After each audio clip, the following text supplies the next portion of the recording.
with weather like this. It's absolutely perfect to be here. It's a wonderful town to stroll around and discover. I must tell you, it's unusual for me to have the opportunity to hold forth for 4 lectures. I'm not sure that this is going to be a good thing for me. It may set a standard that I come to enjoy. But let me just say that in thinking about how to organize these, it occurred to me that perhaps the most useful thing to do would be to start with the most general kind of overview of sort of where things are and where I see things going. And then I want to talk about very specific issues in subsequent lectures. I want to talk about a little bit about rationality and decision making in the second talk.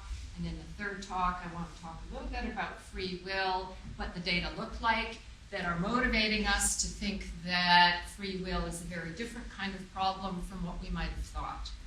And finally, because social behavior has now really become something within the ambit, not just of genetic speculation on the one hand and psychological data on the other hand, but real neural data in the middle, it becomes possible to address issues about the nature of morality, or at least the fundamental basis for moral behavior as we see it amongst humans and other mammals. And so I want to confine that to the last lecture. So this lecture then will touch on some very general issues, and it will give you a feel for why it seems to me that there is much to be achieved by a close relationship between philosophical enterprise and that of the psychological and neurobiological sciences. Neurophilosophy as a sort of subfield was, I think, more or less inevitable once we really came to understand the fundamentals of the nervous system. It's important to bear in mind that it wasn't really until the end of the 19th century that the anatomy of neurons was studied in any significant way. It wasn't until well into the 20th century that the physiology of neurons began to be studied, and the question about what a neuron really does and how it communicates could be answered. It's important in this context to reflect on the fact that it was only about 50 years ago that John Eccles discovered something that we all take for granted as part of the story, whether we're doing neuroscience or neuromodeling, and that is that in addition to excitatory connections between neurons, there are inhibitory connections. For some of us, it's such a fact of neuroscientific life that we forget that that actually had to be discovered and that it changed in enormous ways how people thought about what neurons could actually do.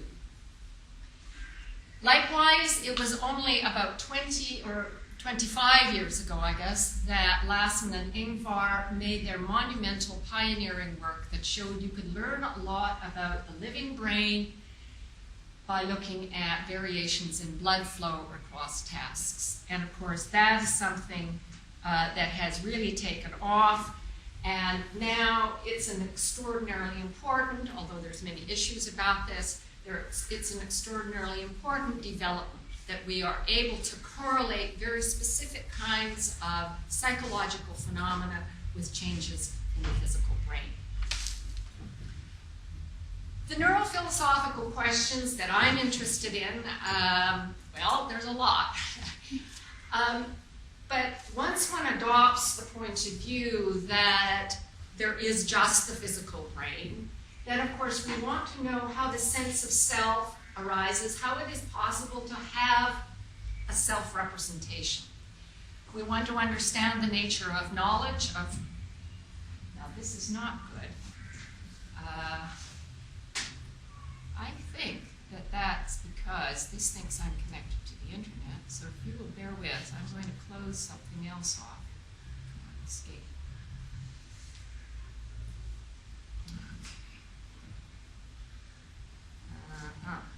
Maybe I'll just have to manage as best I can.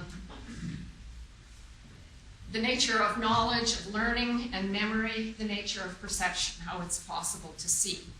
We want to understand the nature of consciousness, of what's different between being in a coma or being fully alert? What's different between being in deep sleep and being awake? What's different in the brain when we pay attention to something and when we don't? We want to understand the nature of decision-making in all of its complex manifestations. It obviously involves a huge amount of integration, not only from external sensory data, but from all of the internal milieu. And we want to understand the roots of ethics, and we want to understand something about beliefs and belief acquisition, but in particular, we want to understand something about the nature of religion. Okay, this is really... There we go. Now, for me, I think in the 1980s, the real turning point came as a result of understanding something with which most philosophers still disagree. And that is that seemingly infallible intuitions can actually turn out to be wrong. That what we think is self-evident and incontrovertible can actually be shown by data to be incorrect. And one of the most dramatic examples of that was the split brain results, where the two hemispheres of the brain were split during surgery, and it was discovered that within one head you could dissociate mental phenomena, and that there could be a disconnection between what one hemisphere knew and believed and decided and what the other hemisphere knew and believed and decided. A remarkable discovery to which some philosophers responded by saying that it was in fact conceptually impossible. Another phenomenon that I found very striking was, as I was studying at the medical school, was Anton syndrome. And this is a sudden onset of blindness owing to cortical lesions where the patient appears not to know that he is blind. He behaves as though he doesn't know that he's blind. He says that he's not blind. He refuses to accept that he's blind. And again, I found this very striking, partly because of its counterintuitiveness. How could one not know that you were blind? And yet, so it is. Wanting something and liking something turn out, it seems, to be under very special circumstances to be dissociable. This is also something that traditional philosophers are wont to say is conceptually impossible. Choice blindness, studied here by Johansson, Hall, and others. I'll talk a little bit about tomorrow, but choice blindness seems to me to be also one of these remarkable phenomena where seemingly you make a choice based on your reasons, based on your preferences, but you don't notice that the outcome of your choice is not in fact what you chose. How can that be? I mean, unless there's something very wrong with you. Unconscious deliberation. This is really one of my all-time favorites. And again, I'll talk in detail about this in the context of decision-making, mainly in the third talk. Ab Dijksterhuis and his colleagues in the Netherlands have found that for a simple task, conscious deliberation is pretty good. For a complicated task, it turns out that non-conscious deliberation is better than conscious deliberation. And I'll show you, because that's hard to believe, I'll show you the data next time. So what we want to talk about now, I'm having a little bit of trouble with this. I just want to illustrate with a visual example.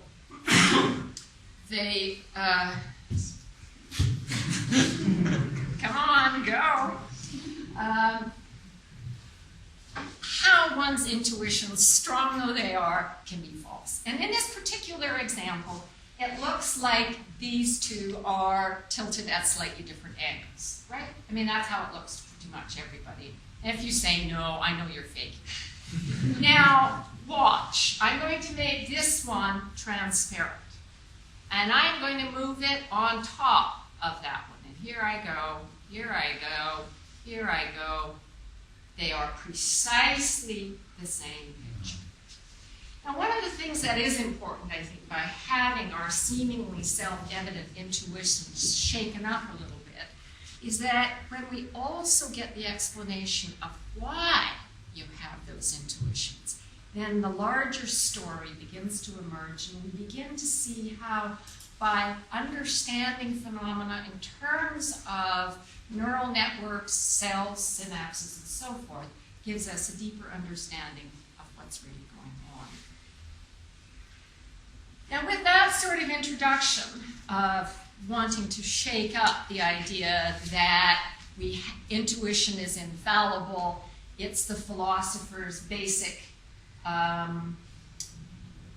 tool, and that it's the tool over which they can beat the heads of scientists, now I want to move on to what I think are the important neurophilosophical theses.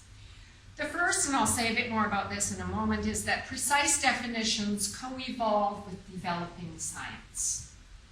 The second is that all of the evidence suggests that it is the physical brain that thinks and feels and decides and wonders, that sleeps, has balance, and so forth. The human brain, these are not novel theses, of course, I'm putting them up here precisely because I think they are decidedly not contentious. The human brain is a product of evolution. This is an enormous constraint on how we think about what it is that brains actually do. Our brains are very, very similar in every detail to all mammalian brains. And I'll say more about that later. Brains have many levels of organization, and it's important to mention this, partly because there has been a tendency among some traditional philosophers to suppose that the aim of neuroscience would be to reduce complex behavior to the behavior of a single neuron. And that, of course, is not really what's envisaged, and I'll say more about that. And finally, brains are energy intensive. Complexity of the nervous system. This is one of my favorite slides. I just think it's enormously exciting, even though it's just, as you might say, numbers. It's enormously exciting because it helps us realize that if, for example, you're Colin McGinn and you have very firm convictions about what are the limits on brains and what we can understand about brains and what brains can do, these numbers should set you back on your heels. 10 to the 12, I really want not to move that cursor, but if I don't, I'm afraid it'll go to sleep. But let's try it and see. Neurons, roughly 10 to the 12. These are going to be conservative estimates. Synapses, the connections between neurons, roughly 10 to the 15. Here's my favorite. Bandwidth of the brain, 10 to the 15 bits per second. The internet has a bandwidth worldwide of about 10 to the 16 bits per second. We're way, way up. Memory over a lifetime, you will store about 10 to the 16 bits. Enormous. Eye fixation, a current eye fixation is about 300 milliseconds. How many bits do you get in that one fixation? About 10 to the 10 bits. This is not your little rinky-dink machine. And here, just for comparison, as I said, at least Google on the internet has about 10 to the 16 bits per second. A Google, that number is 10 to the 10 to the 2. Human vision over a lifetime. How many bits? I mean, these are rough numbers, obviously. 10 to the 10 to the 8. A huge amount. That's just vision. And just so that you have the comparison, there's what a Googleplex is. It's also because it's an enormous constraint for how we think about what cognition and representation can possibly be. It's important to consider how energy intensive brains are and how evolution had to be very, very careful not to have great big fat brains without the capacity to provide the energy resources. About 20% of the body's energy use is used by the nervous system. And according to Mark Rakel, much of that is glutamate recycling. Glutamate, as you probably know, is the excitatory transmitter, and it's extremely important in cortical function. So again, on the evolutionary front, I like this slide. This is from Hanna Damasio and Caterina Semendeferi, who did the anatomical work comparing frontal structures, where I'm not talking just about prefrontal, but frontal, so I mean to include motor structures. This is scaled to size, but notice how we all have proportionally much the same size. Now, the basic function of nervous systems, and this is the point that really has been made by many people, including John Allman recently, but it's also been made by Rodolfo Linus and many other people. But the basic function of nervous systems, from the simplest to the most complex, is to enable a body to move in order that you succeed at what Paul MacLean calls the 4 F's: feeding, fleeing, fighting, and reproduction. The basic function of interneurons is to inform that behavior so as to get improved predictions so that you have better performance. So other things being equal, selection favors those that predictively outcompete others. Now, of course, in very complex organisms, there are many kinds of competition. But it's not that, and this is really a comment for Jerry Fodor, that though he's not here, it's not that natural selection can operate on other kinds of things besides reproductive success, ultimately. Learning from a biological point of view is a cheap way to improve motor control and predictive capacities. And consequently, you find simple forms of learning in every animal. Imitation turns out to be, and it's important for us, and it's important for us in social behavior, and I'll talk about that especially in the last talk. I think it's absolutely key. It turns out to be a cheap way to learn. And so certain kinds of imitation we find especially in mammals, and in humans we are the consummate imitators. And Michael Tomasello and others have made that point. Now, I won't belabor the issue about whether mental states are the states of the physical brain, except to say that everything we know from neuroscience and psychology indicates that it's highly probable that there isn't a non-physical entity that does the thinking and the feeling and so forth, that it's just the physical brain. Consciousness, then, and I characterized it as differences between being in coma and not, deep sleep or not, paying attention or not. Consciousness is a problem at the interface of philosophy, psychology, ethology, genetics, and the neurosciences.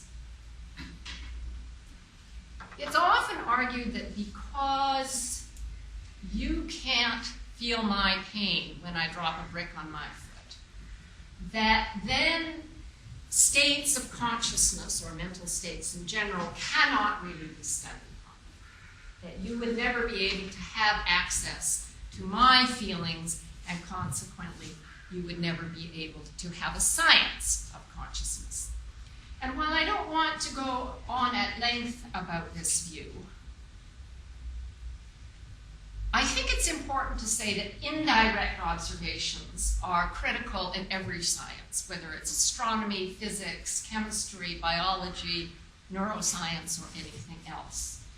And to a first approximation, we take it to be the case that if antecedent conditions are similar and the behaviors are similar, we infer that the intervening states are similar. So that if the sensory conditions for you are the same as for you, your behavior is the same, we assume, especially if we know a little bit about the anatomy, that the intervening states are the same. And the more we know about the intervening anatomy and physiology, the more reason there is to say that the intervening psychological states, the conscious states, are similar. This is to pick up on my point about, in my slide on neurophilosophical theses, about definitions. And it's a point that I have kind of belabored over the years, so I don't want to make too much of it. But the general idea in this slide is that, where you have time along the bottom, is that two sciences, such as psychology and neuroscience, or genetics and molecular biology, may initially have very little to do with each other. As time goes by, connections can be made. And connections can get richer and richer, and sometimes what happens is that there will be a conceptual revolution, perhaps motivated by discoveries below or motivated by discoveries from above.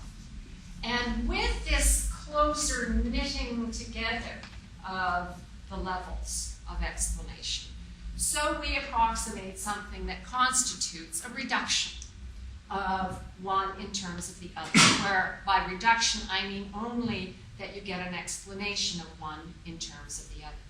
Sometimes those explanations involve laws, as they have done in physics. In other instances, they involve mechanisms, as they have done in biology. So, for example, we understand the mechanism of spike generation and spike propagation in a neuron, but we don't bother too much about general laws that are exceptionless and that cover all neurons. So, with the development of closer and closer explanatory handshakes, we get increasingly precise definitions. It's only in a mature science that you're able to write a textbook where you begin with definitions. In 1950, you could not have begun your book on molecular biology with a definition of a gene. By 1980, you could begin your book in molecular biology with a definition of a gene. Now, in the context of consciousness, quite a lot has been said about causality and about correlations. And very often the idea that correlations are extremely important has led to the idea that people should look for the NCC, the neural correlate of consciousness. And I kind of want to step back a little bit from the enthusiasm for this. And first of all, just make a very boring observation about correlations. Two events, A and B, can be correlated for all kinds of reasons. The first might cause the second, or the second might cause the first. It could also be that A and B have a common cause, or it could be that their causes have a common cause, and so on. Or it could be that A is in fact identical to B, but when you talk about A, you're using one measuring instrument, and when you talk about B, you're using a different measuring instrument. So sometimes you don't know that they're one and the same. Just the way that, for example, there was a man who lived in Canada and wrote about the place under the name of Grey Owl, and was desperately interested in animals and living with the Indians and so forth. But he was also known in Britain as a plumber, Archie Blaney. It turned out it was one and the same guy. Different measuring instruments, the British on the one hand and the Canadians on the other. I think that ultimately for things like awareness of sense of balance, awareness of hunger, awareness of taste, visual experiences, what we really want to know are several things. We of course want to know the neuronal cause of those conscious states. But we also want to know with what neural states those conscious states are in fact identical. I want to know when I feel a really strong urge for coffee. I want to know what pattern of activation of neurons causes that. But I also want to know what pattern of activation of neurons is identical to that. So let me explore this a little bit more fully. Because some people, particularly John Searle, has said that we want to know the cause, but we can never know the identity. And one of the reasons is because only I have access to my inner life. Or as Searle would sometimes say, subjectivity is completely and utterly distinct from objectivity. And in this slide, we have John Searle explaining that he's a materialist on grounds that brain activities cause experience. However, experience is essentially subjective. You can't have my experience. So experience cannot be identical to, be reduced to, or be explained in terms of brain activity. Now, this can sound quite convincing until you sort of draw a diagram. So there's time, and here's some neural states. N2 causes that one. Let's suppose N1 causes that one. N3, backwards. Now, a general picture then is that you have these neural states. They cause conscious states, but the conscious states themselves are not neural states. Now, you will all remember that Queen Elizabeth basically beat up on poor old René Descartes because he made a similar claim. And she said, well, that's all well and good, but how can there be causality between a neural state and something which has no physical properties, has no neural properties at all, is not identical to anything neural? And how can those things, in turn, cause anything? How could they cause a decision, for example, or a choice? Now, a different way of looking at it, I'm sorry this slide isn't quite as organized the way it should be, but we'll get it there. A different way to look at it is to say, yes, of course, neural states cause conscious states, but the conscious states that it causes are also neural states. Now, of course, when you have that conscious state, you don't say necessarily to yourself, hey, guess what, this is a neural state. But in fact, and this may be counterintuitive as one of those towers of Pisa, in actual fact, it has to be identical to some neural state or other.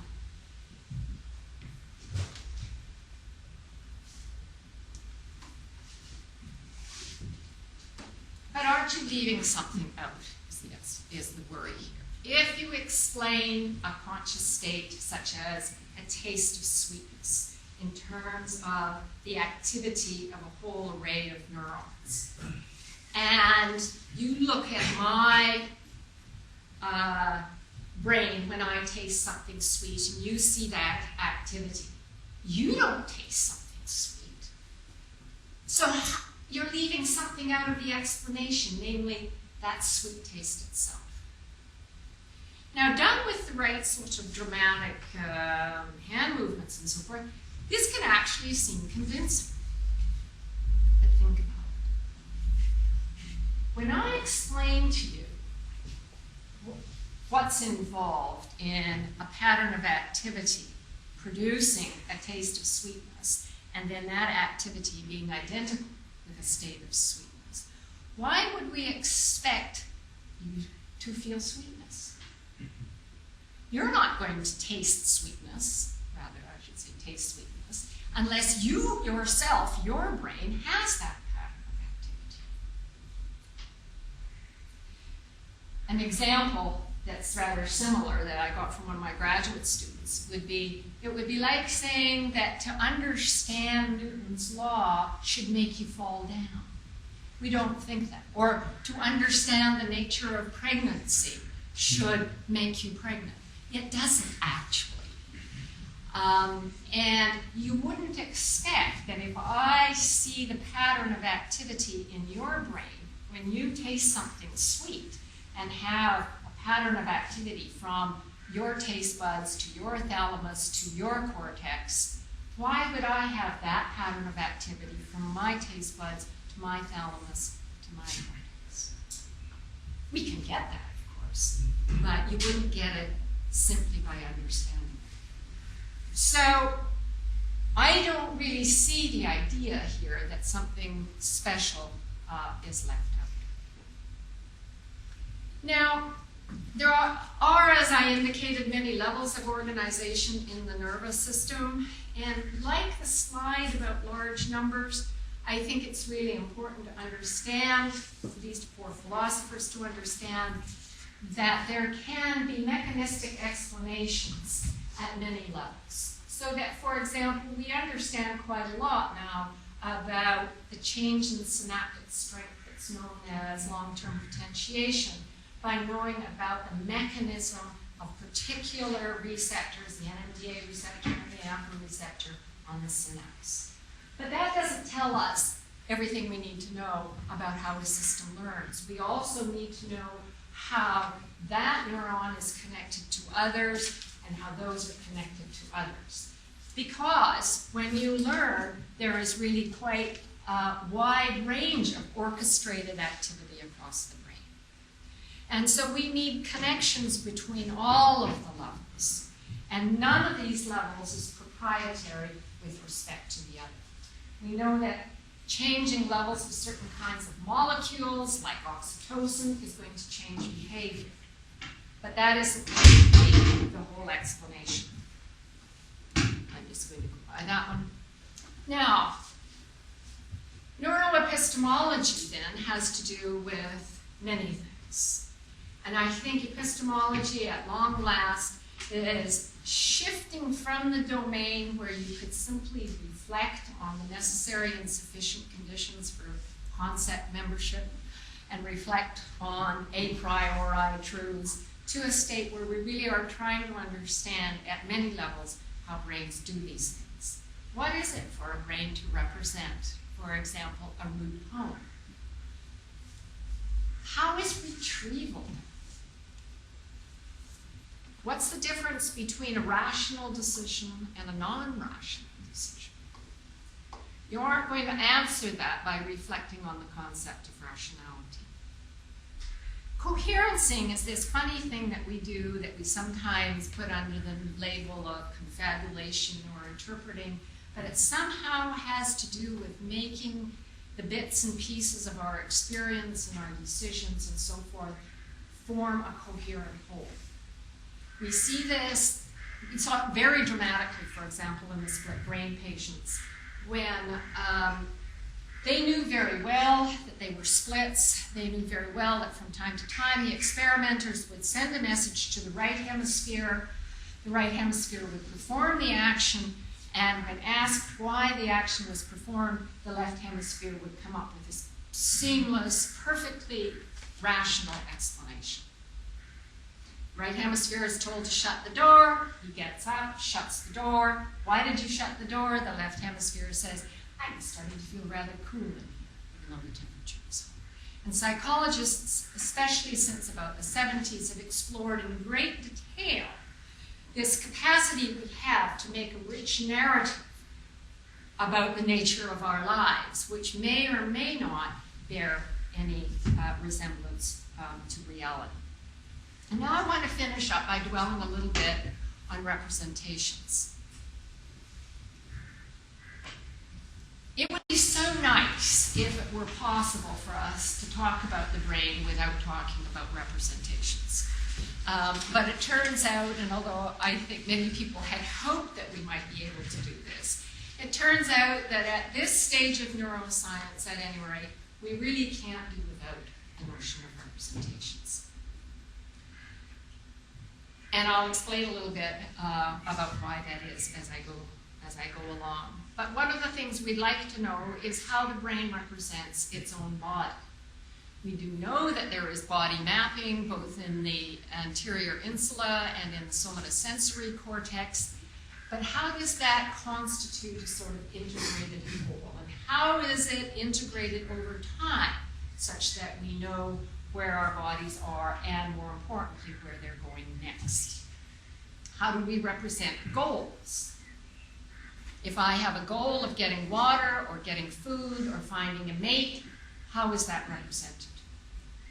Locations in space. Even a bee, for example, taken from its home hive along a very circuitous route, and it gets the honey and or the pollen rather, it's ready to go home. it heads home by a route it's never done before.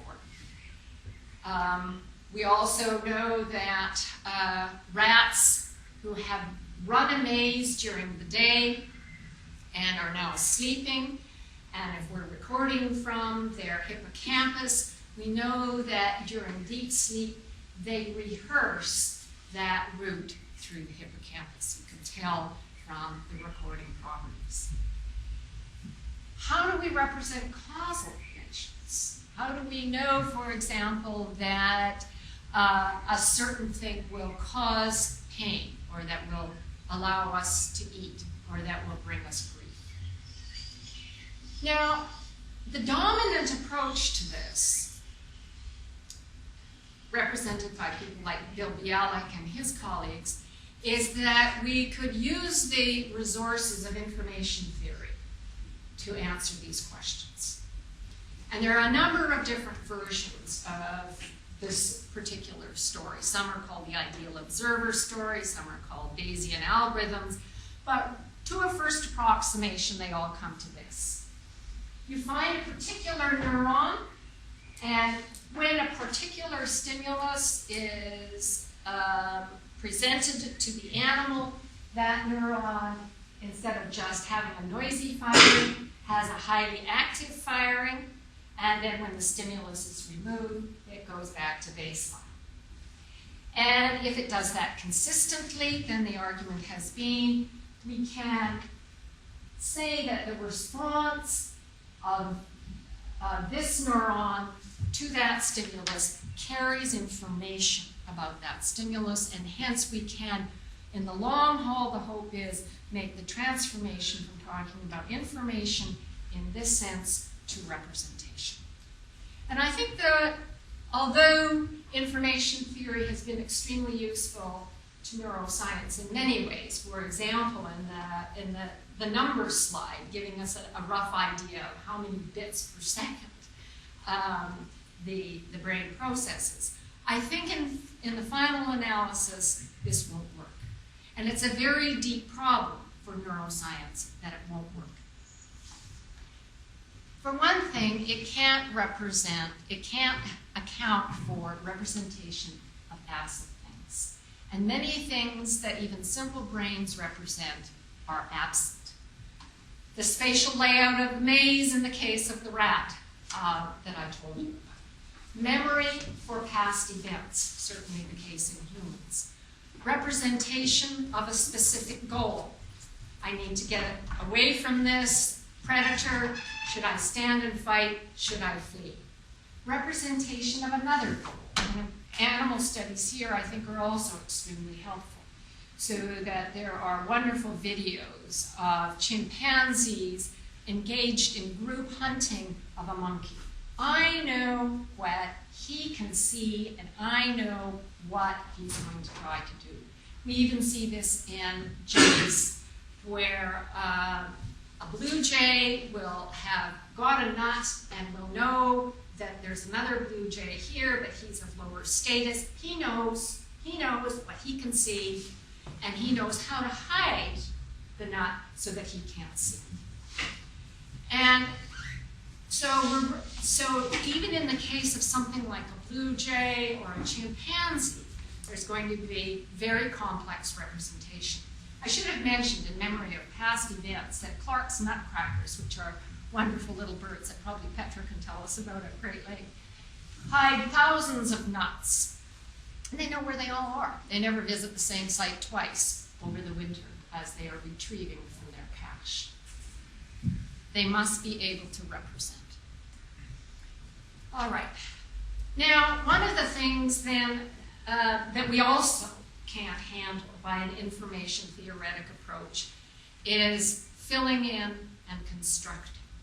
And I kind of want to dwell on this because increasingly it's clear that so much activity in the brain is, as they say, spontaneous activity. That is to say, it's not driven by the stimulus. I think in the 60s, shall we say, especially after the important discoveries of Kuffler and Hubel and Wiesel about so-called edge detectors and so forth, that it was very natural for people to think of the brain as essentially an input-output device. It's not at all an input-output device.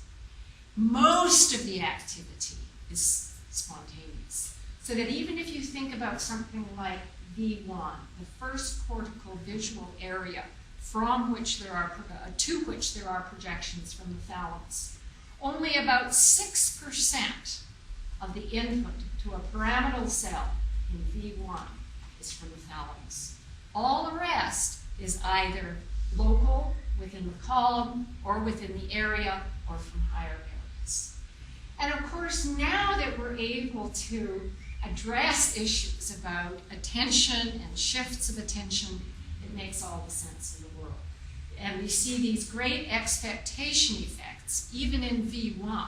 We also see filling in effects, even in V1. So the brain is not an input-output device, and what we profoundly do not really understand yet is what the heck all of this spontaneous internal activity really is doing. Now, in this particular slide, and I think this is a good one to worry somebody who wants to take an information theoretic approach to representation. You will see on the left just a series of blue lines. I'm going to change that in this slide only by adding black segments to the blue lines. And generally what people see then is this looks like a semi-transparent blue ribbon overlying the black. And normally people see a very light blue even there. And let me give you a different sort of example. Okay. This is, of course, based on the familiar Canitsa figures. It's a little bit more complex, but as you know, in the Canitsa figures, people typically see a contrast between here and here, or between here and here. Now, in this particular one, and I hope this works, there we go. So not only do you see the familiar Canitsa figure, but it's actually a neckered. It's actually an ambiguous figure. So this should really worry the pants off Bill Bialik, because not only are you seeing differences, borders that aren't there, you are also able to see either the pyramid coming out at you or the pyramid going back into the image.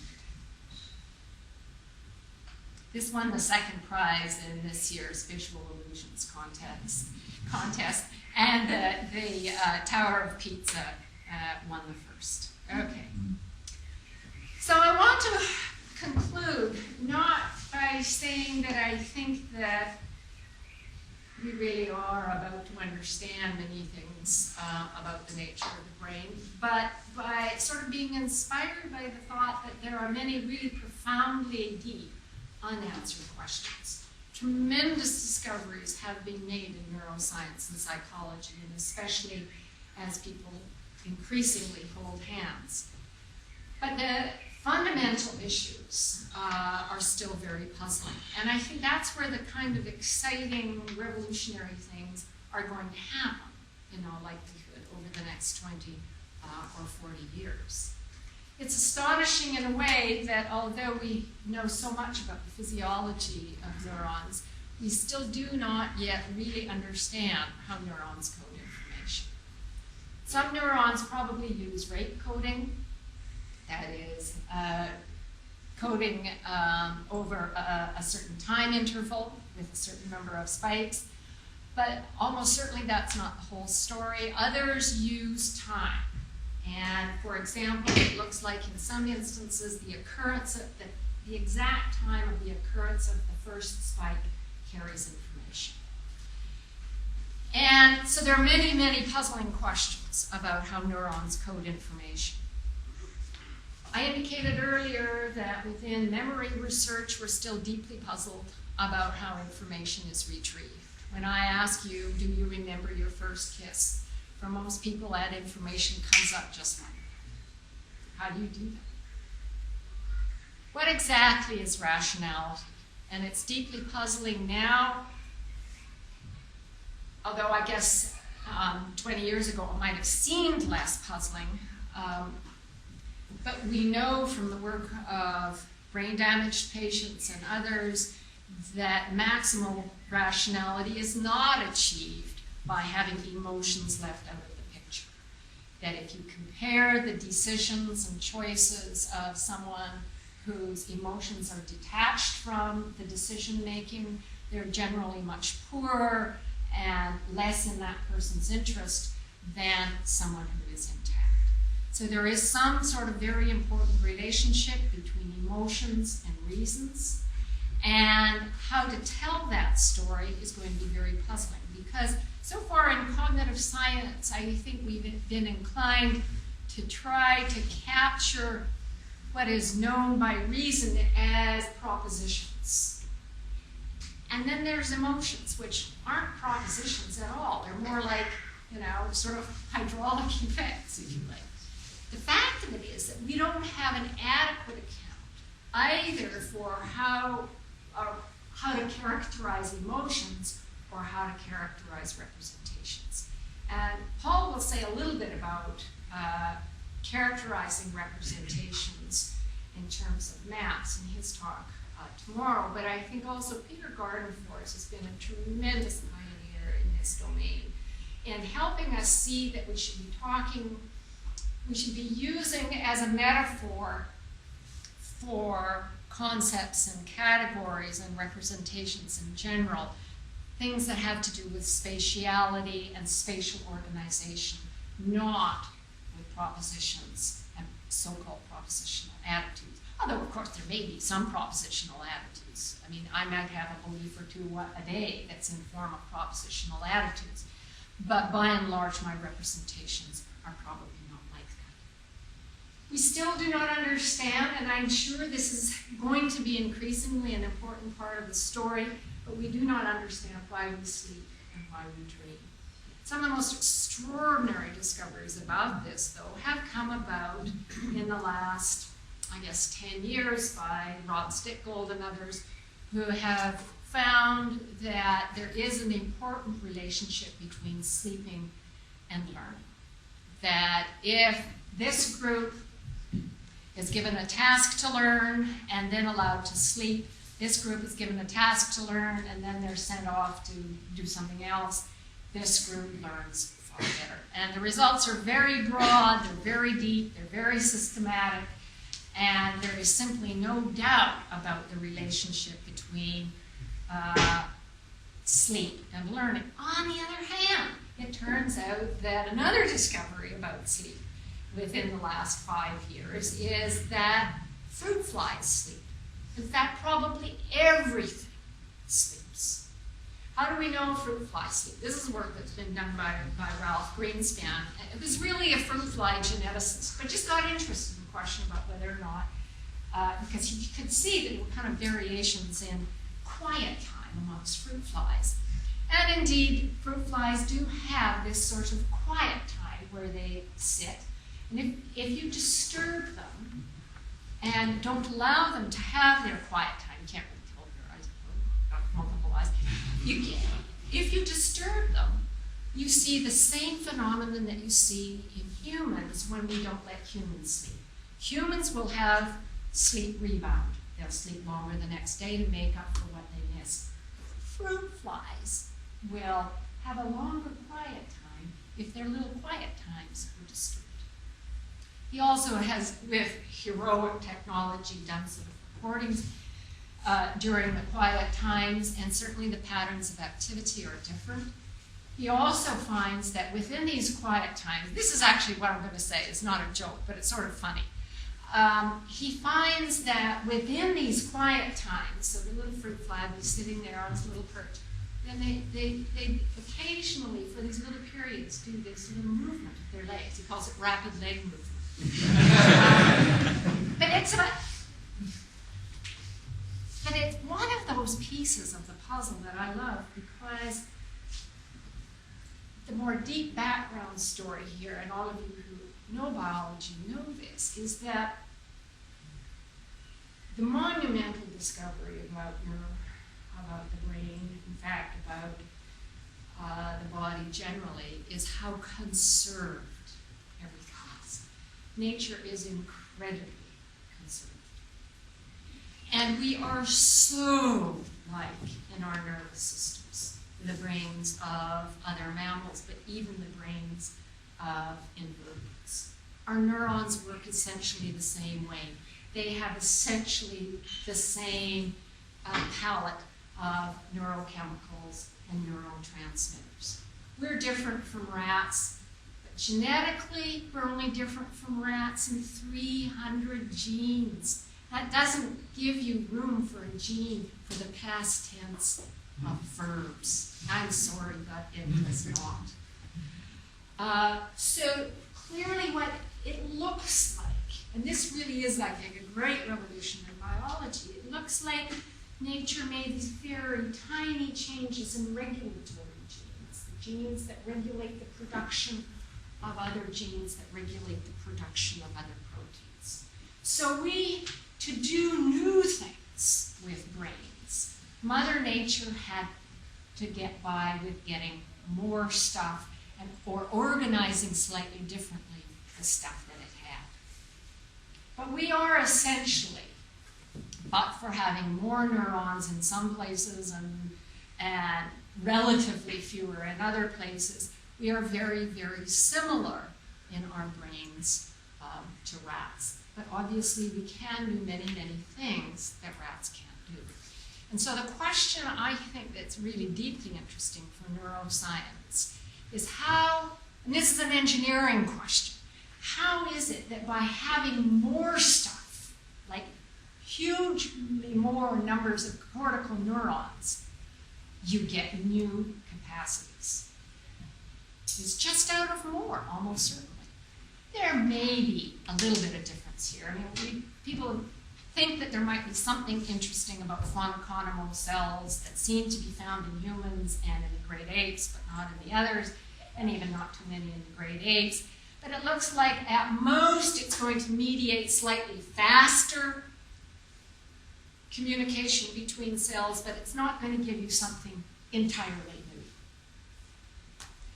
So with those questions, I want to close now, and I would be happy to have further discussion from the audience. Thank you so much.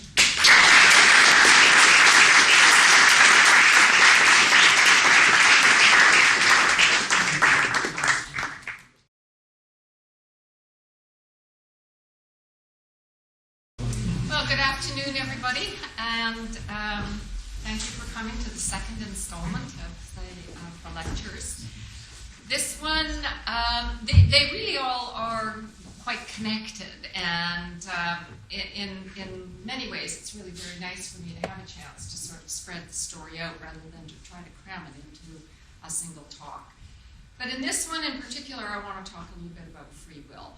And for some of you, I know the issue came up in yesterday's talk because as some of you put it in the discussion later, it turns out that mental states really are identical to states of the brain, then that means that our decisions and choices and so forth are caused. Now, I think that there are sort of three kinds of problems pertaining to free will. And one is the one which philosophers sometimes call metaphysical, meaning are we free from physical causes when we choose? That is choosing actually done in a causal vacuum? I take this really to be an empirical question because causality, after all, is the domain of the empirical world, and if an event is caused or is not caused, that's an empirical question. I will argue, of course, that mental states in general, so far as we know, given the data, are caused. And then there is the practical social question of assuming that's true. Does that change anything about the way the criminal law currently is? And in general, when should we attribute responsibility and credit to others? And finally, there is a sort of moral, psychological question. What are our capacities to change ourselves so that we acquire certain personality traits or certain particular kinds of skills, or that we develop certain kinds of habits. Now, I'm going to approach this in a slightly different way from how a philosopher might, because I think many of the questions really concern the issue of causality, and I want to start with a range of experiments, some drawn from neuroscience and some drawn from psychology, that bear upon the question of whether or not our decisions and choices really are subject to the causal parameters that obtain in the brain. So I'm going to begin at the very lowest level, that is the level of the single cell. And I want to talk about some work that's done on decision making in a lab at the University of Washington in Seattle. And the lab is concerned to discover what kinds of cells are making decisions, and I'll show you the conditions under which they're making decisions. How do they make those decisions, and where do the decisions get sent? Now, the particular paradigm that's used was developed by Newsom, Britton, and Moshen. Basically, the monkey sits in his chair, he fixates here, and these dots move. Initially, they move completely randomly, but as a function of the computer program, one by one, they will begin to move in somewhat the same direction. The monkey's task is to determine what direction, what is the preponderance of movement of those dots. It doesn't have to wait until it sees all of them move in that direction, and normally monkeys are very easily trained on this task, and once they see about 10% of the dots cohering in their motion, they know what the preponderant direction is. So they're very good at it, and they're also very fast. They signal their decision as to direction of movement of the dots by making an eye movement to one way or the other. Now, there are more complex versions of this, and I'll get to that in a moment. In the next slide, I want to show you what essentially the monkey sees. And it sees a series of dots. Actually, the dots are just sort of flashing off and on, and then other dots flashing elsewhere. And at some point, it sees a preponderance of motion of dots, and it's able to make its decision. So let me just sum that up in the next slide. It's asked to fixate, and then the motion comes on. It's asked to make a decision. It goes right or left. And if it gets the answer correct, then it gets a juice reward. Otherwise, it doesn't. And of course, the monkey is very eager to get a juice reward, and so he works quite hard to achieve that. So this next slide just sort of again depicts the basic setup. The motion comes on, there's sensory input, there is a decision, and there's motor output. And of course, part of what we want to know is where is the decision made, and at the level of the single cell, what does it look like? This is a schematic diagram of a monkey brain, and the area of cells that are being recorded from, and you'll hear some of those recordings in a moment, is in lateral intraparietal cortex, otherwise known as LIP. It's actually down in this sulcus. And it gets signals from an area that has become quite famous, the area known as MT, or middle temporal, which is sensitive to direction of motion. It also gets inputs from subcortical structures that inform it about the goal. So the real task then of these LIP cells is, given the goal that it has, to integrate sensory information, make a decision, and then the decision about which direction of movement is sent to the superior colliculus, which then makes the movement. Now, in the next slide, I want to show you what a cell looks like when it's responding. Now, the important thing to know about recording is that you're going to pick a cell and find out what its tuning preference is. By that, I mean that a cell in LIP, for example, will be tuned when you begin working on the animal to prefer direction of motion one way, this way, this way, this way, or some other way. And so what you will do is you'll find a cell, you'll find out what its preferred direction of motion is, and then in this particular setup, you will be able to tell something about that cell's decision. So I'm going to show you that in the next slide. And what you're going to see is the fixation point of the monkey, and you're going to hear the cell firing. Initially, you're going to hear just what sounds like a little bit of racket, and that's the baseline firing of the LIP cell. And it's a cell that happens to prefer motion in this direction. So you will see the point of fixation, and then you will see a few hundred milliseconds later the dots will come on, the cell will then begin to fire rapidly, and then you will see the trace that was added to the slide to indicate the eye movement. And I'll play it for you a few times. And then what you're going to see on that same, first you'll see it going in its preferred direction, and then you're going to see it at where it's gone back to baseline.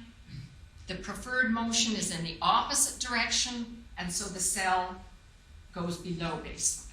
All right, so here we go. Okay. Excited, it goes. Now it's going to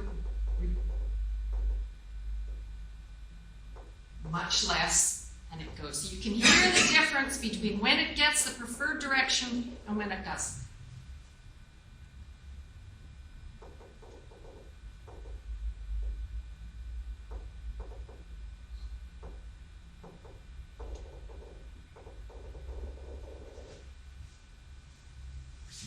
So what's interesting about this is that the cell is essentially making a decision on the basis of its sensory input.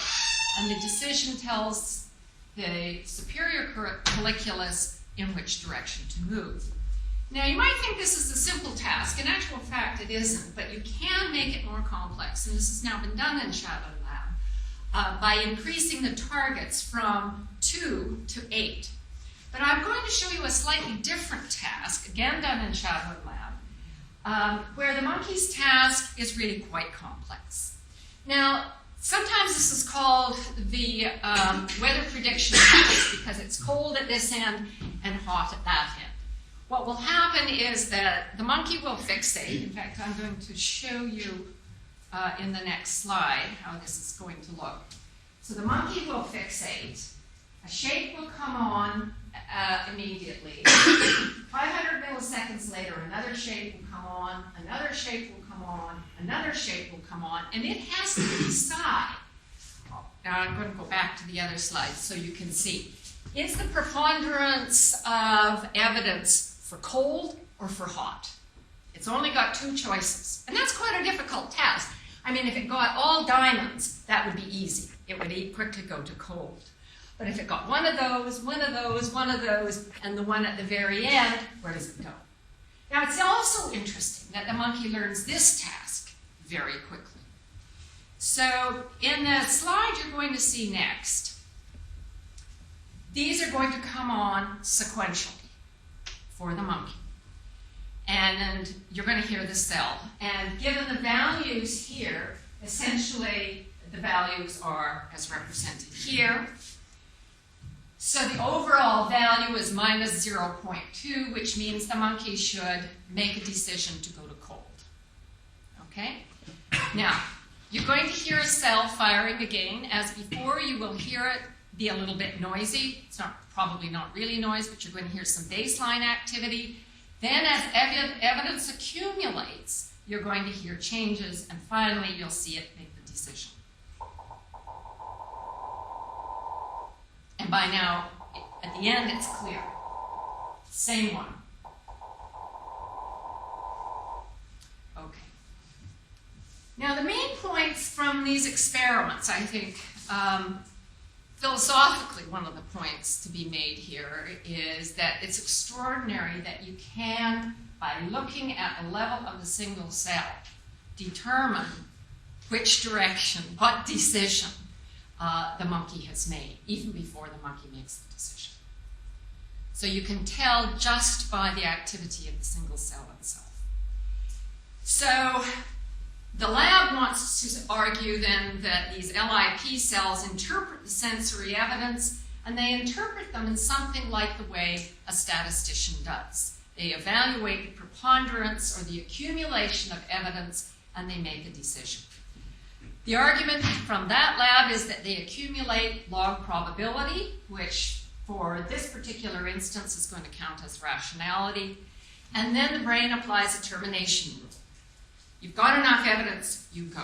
And it's also interesting that for the monkey, and this is of course going to be true of most animals in their natural situation, that you only have a finite amount of time, a small amount of time in order to make your decision.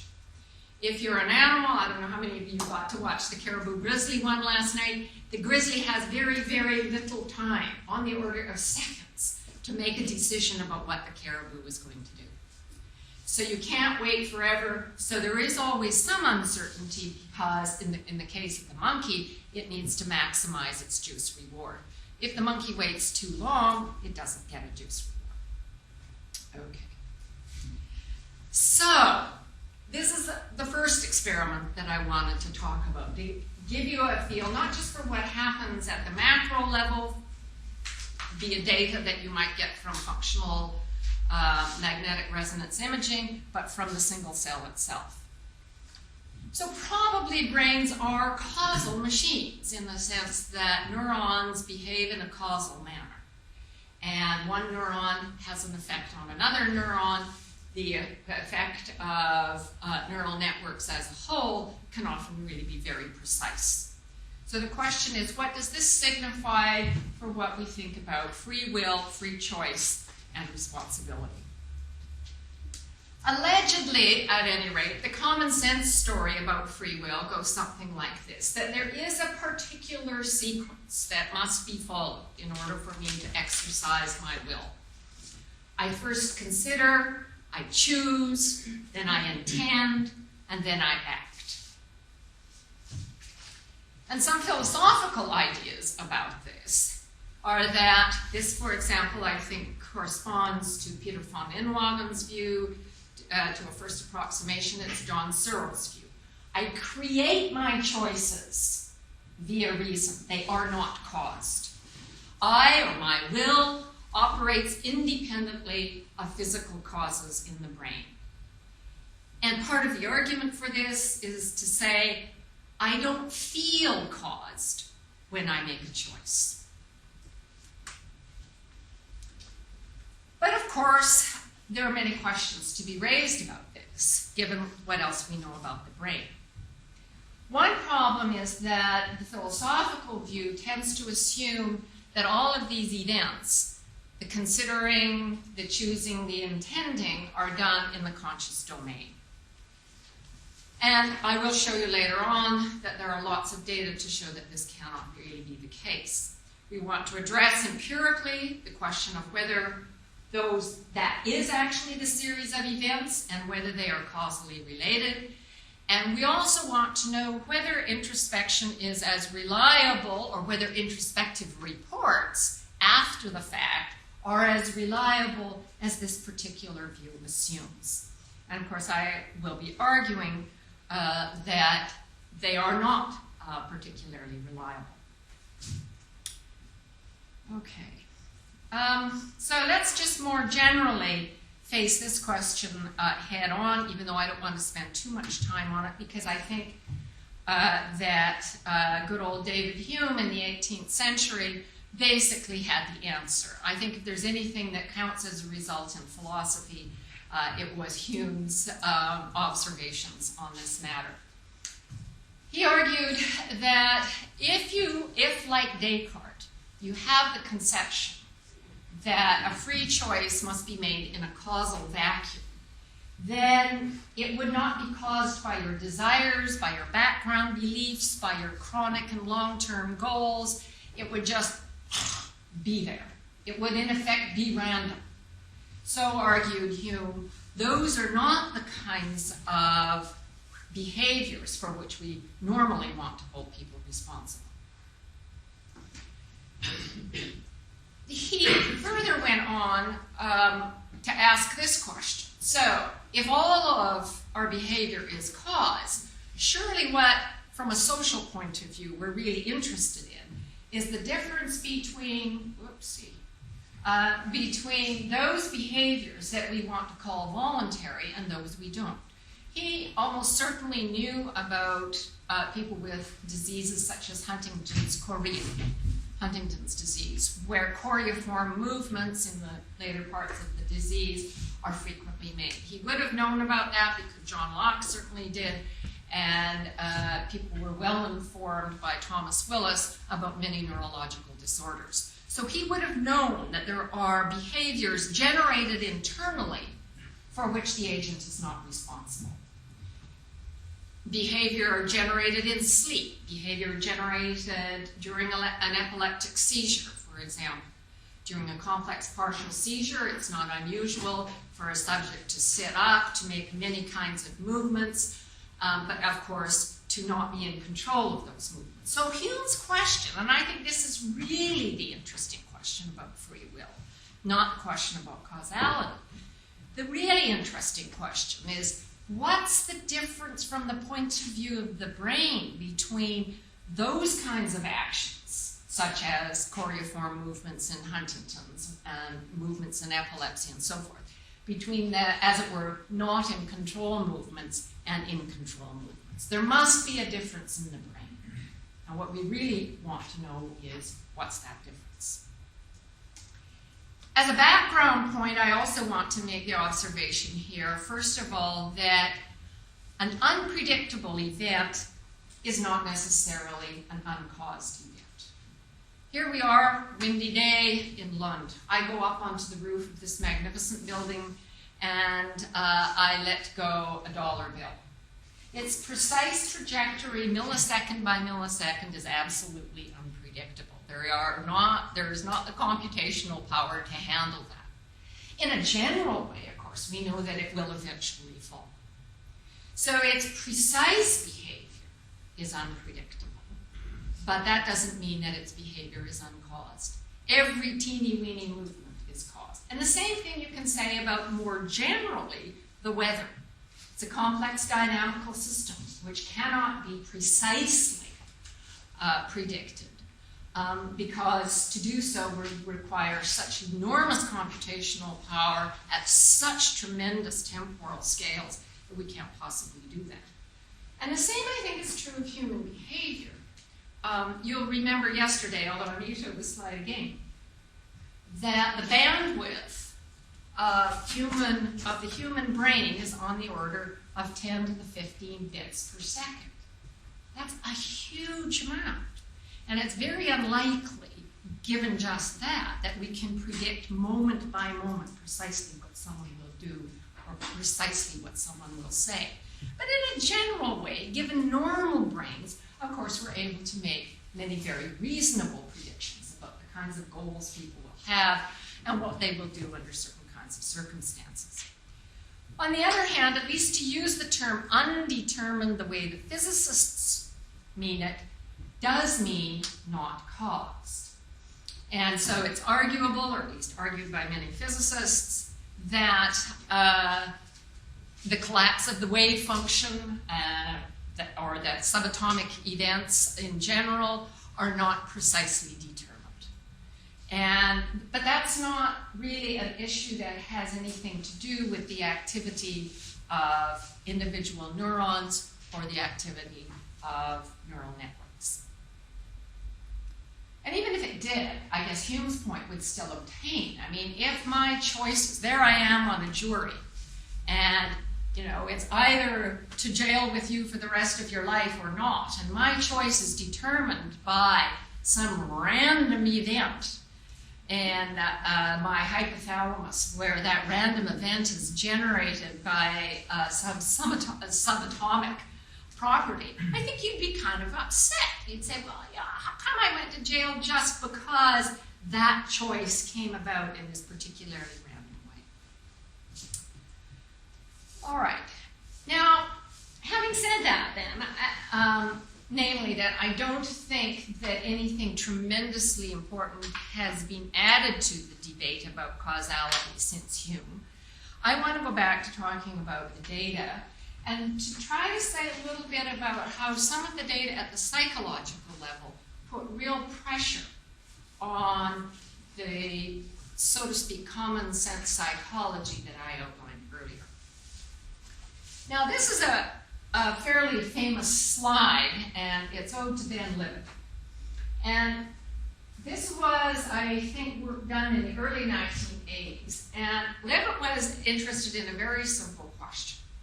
He wanted to know if I sat you down and gave you a button to press and a big clock to watch with great big sweep hand, and you did the following.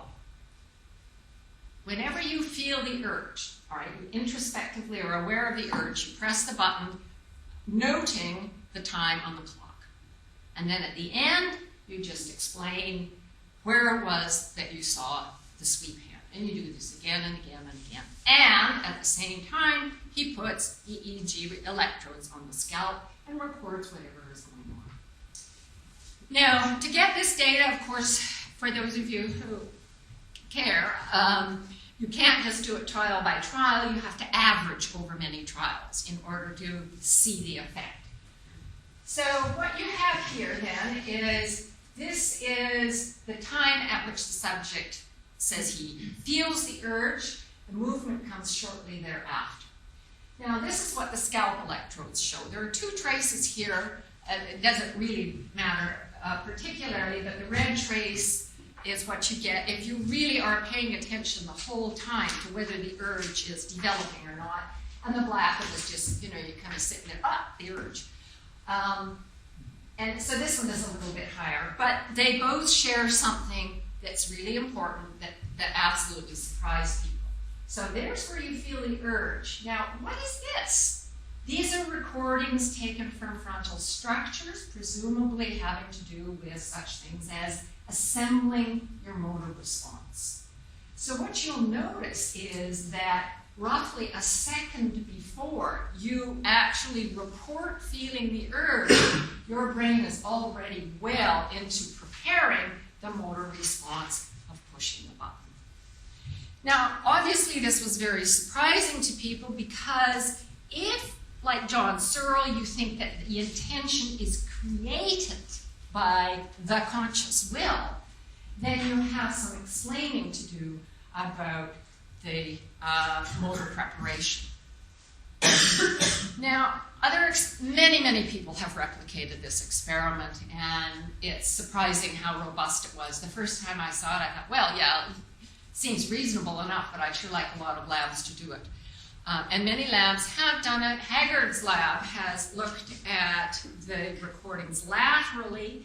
You still get antecedent activity antecedent to the urge. It's not as long as what is sometimes called the readiness potential.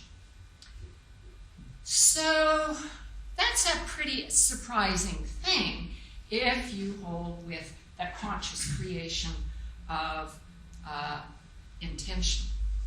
Now, I also want to mention that although this is not at all well understood, it does seem that part of what happens in motor assembly is that a signal is sent back from motor structures to other structures, don't know exactly where, and that part of what happens when you have the urge is not so much that you're creating the intention as you're getting a report from motor structures, we've made a decision, we're off.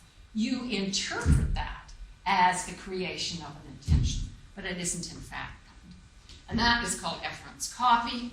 And it addresses also this question of the experience of agency, because it obviously feels very different to walk than to be pushed. The other thing that's important has come out of work by Dan Wegener, which shows that, and the experiments are a little bit complicated, so I won't talk about them here because I've got many others to add, that you attribute an action as caused by you when there is a certain temporal contiguity between the action and the outcome. You think, but this all has to do with movement on a screen and so forth. So I think there are other examples that are more compelling. One maybe actually has to do with tickling. As many of you know, it's very difficult to tickle yourself. And part of the reason is inference copy. Is the motor signal is saying to the somatosensory system, hey, it's me, right? And so Sarah Blakemore had the interesting idea of, suppose you have a setup so that, you can tickle yourself by pulling on a little lever, and then, there's a little feather that comes here. And normally when the time is very close as if I did that, then you can't tickle yourself. But if there's a time delay put in there, and of course you can't see anything about what's going on, you can tickle yourself. There is also, that's another funny story, but we'll go into that some other time. And typically, of course, we are unaware of the non-conscious elements that play a really powerful role in not only our choices, but actually it's in some instances in the goals themselves. And I'm going to have a little bit more to say about that. But first I want to talk a little bit about unconscious processing. The psychologist in the Netherlands called Ad Dijksterhuis, who's been working for many years, trying to compare the efficacy of conscious processing and deliberation on solving a problem and doing it unconsciously. How can you set it up so someone does it unconsciously? And the answer is very cleverly. So in this particular example, he has a number of cars, and let's say 5 cars that you are interested in buying. And they differ on 4 features. So, one has cup holders, and one has a really great muffler, and one is a little bit more expensive, but they differ on 4 features. And of course, you can tell pretty much what the optimal choice is. So, and then you also have an experiment where there are 12 features, obviously much more complicated to weigh and consider. So here's what you do. You let these guys make a decision immediately upon reading the specs. You make these guys have 10 minutes to reflect consciously on, yeah, well, this is better than this. Oh, yes, but then you get leather seats. And these guys are allowed to read all the specs. Not to worry, go ahead. These guys are allowed to read all the specs, but then they are given a task. And they have to work very busily on this task, otherwise they don't get paid. Now, in the case where you have this small number of features to compare, it turns out that the conscious guys actually do a little better than the unconscious guys, the distracted guys. But look what happens when there are many parameters, 12. The guys who are distracted and then come back and make the choice are the ones who do the best. An amazing result, actually. Although we were having an interesting conversation, Hanson and I last night, about decision-making and how perhaps, especially when the decisions are extremely complicated, the old saw that you should sleep on it and let the non-conscious work its way out actually might make a lot of sense. Now, Dijksterhuis has done other experiments like this, ones involving apartments, ones involving all kinds of things, and the results essentially always come out the same. If you're distracted and you're busy about doing something else so that you cannot think about the relative merits of these parameters, but then you come back and boom, you make a choice, you do better. All right. And then there's the experiments, which I talked briefly about yesterday, which I think are also, but from a different direction, important in putting pressure on the common sense conception of how decision-making is made. So Johansson, Hall, and colleagues, I'm not exactly sure who was all involved in this, did the following kinds of experiments. And I'll tell you, because Peter Gardenfors was kind enough to give me Peter Johansson's dissertation, which I read. I can also tell you about one that's not published. So, I'm going to present to you 2 pictures of ladies. women, girls. And you're going to pick out the one that you prefer. I guess I should say the one that you prefer and you think is the more attractive of the two. And then, because this is sort of set up in a kind of slightly magical way, those get turned over, and then I show you the one that you chose. And we're going to do this for a series of, let's say, 10. But amongst those 10, I'm occasionally, when I turn them over and then give you what you chose, I'm not going to give you what you chose. I'm going to give you the one you didn't choose. Now, if choice is really like the prototype that we reviewed, you should always notice. And yet, it turns out that in this paradigm, people often fail to notice. Now, I said 10%, but of course it varies a little bit for all kinds of reasons. But roughly 10% of the people failed to notice when they didn't get their choice. Moreover, and this now speaks to the issue of confabulation about what your intention was, so you don't get your choice. But I ask you, well, why did you choose this one? And you're very obliging. You tell me, well, she was much prettier than the other one, and I liked the fact that, she had, moosed hair, and whatever it happened to be. So you explain to me why you chose what you didn't actually choose, and you do it smoothly, without being mendacious, and without notice. Pretty much right? And then the other one that it was new to me had to do with jam or with tea leaves. So I give you, and this was done here in Lund supermarkets, I give you choices of 2 kinds of jams, and you taste one and you taste the other, and they can be quite different. For example, black currant versus blueberry. Really different, in my opinion at least. Or in the case of teas, they can be sort of mango versus Pernod. Very different. So you choose the mango, I give you the Pernod, you're not likely to notice, or at least only 1/3 of the people notice. Now, that's not because people don't care, that's not because they don't have decent sense of smell. Something more interesting is going on. Anyway, the jam thing comes out in much the same sort of way. I don't know exactly what we need to make of this. I have a graduate student who feels that, by and large, intentions are really made up after the fact, that what we recognize or record internally as a decision we created is really efference copy from the motor system saying, okay, this is what we're going to do. And of course, one of the places where decision-making and choice is routinely not conscious, and we live with it easily, is in speech. If I had to stand here and decide every word I was going to say next, I'd never get anywhere. I couldn't possibly function.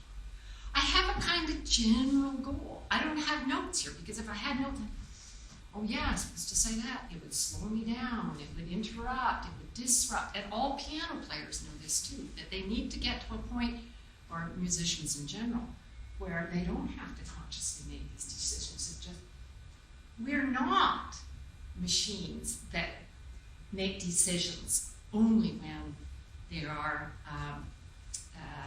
preceded by conscious deliberations. What we are, I don't know. And that's, I think, the exciting thing for psychology and neuroscience right now, is not to sort of whine about the fact that we aren't the way, at least, philosophers who talked about folk psychology say we are. We're different. We're more interesting. Now I want to talk briefly about priming unconscious goals. I won't take too long on this. Now, how can we prime an unconscious goal? How can I bring it about that you have a goal and that goal is non-conscious? Well, these are done in sort of small ways, but they are thought to reflect the way things very often happen in the wider world. So they're done in the laboratory, and this is one example of the way they're done. You come in as a subject, and I give you a task to unscramble a bunch of words and make them into a sentence. And if I give you words that contain things like social, connect, relationship, words like that. I am priming you with affiliative words. If I give you another set of words like compete, do your best, so on, then I'm priming you with achievement words. This is not subliminal priming, although that can be done, and I'll tell you about that in a minute. So I give you this word task, and then I say, okay, thank you very much. We're finished with the word task, and now I have another job for you, completely unrelated. I want you to work with this guy on this puzzle. And part of what happens is that those who are primed to affiliate go down in their performance to the level of the Confederate. And the Confederate is, deliberately kind of, dumb and making mistakes and so forth. Those who are primed to succeed go above the level of the Confederate. I missed a slide.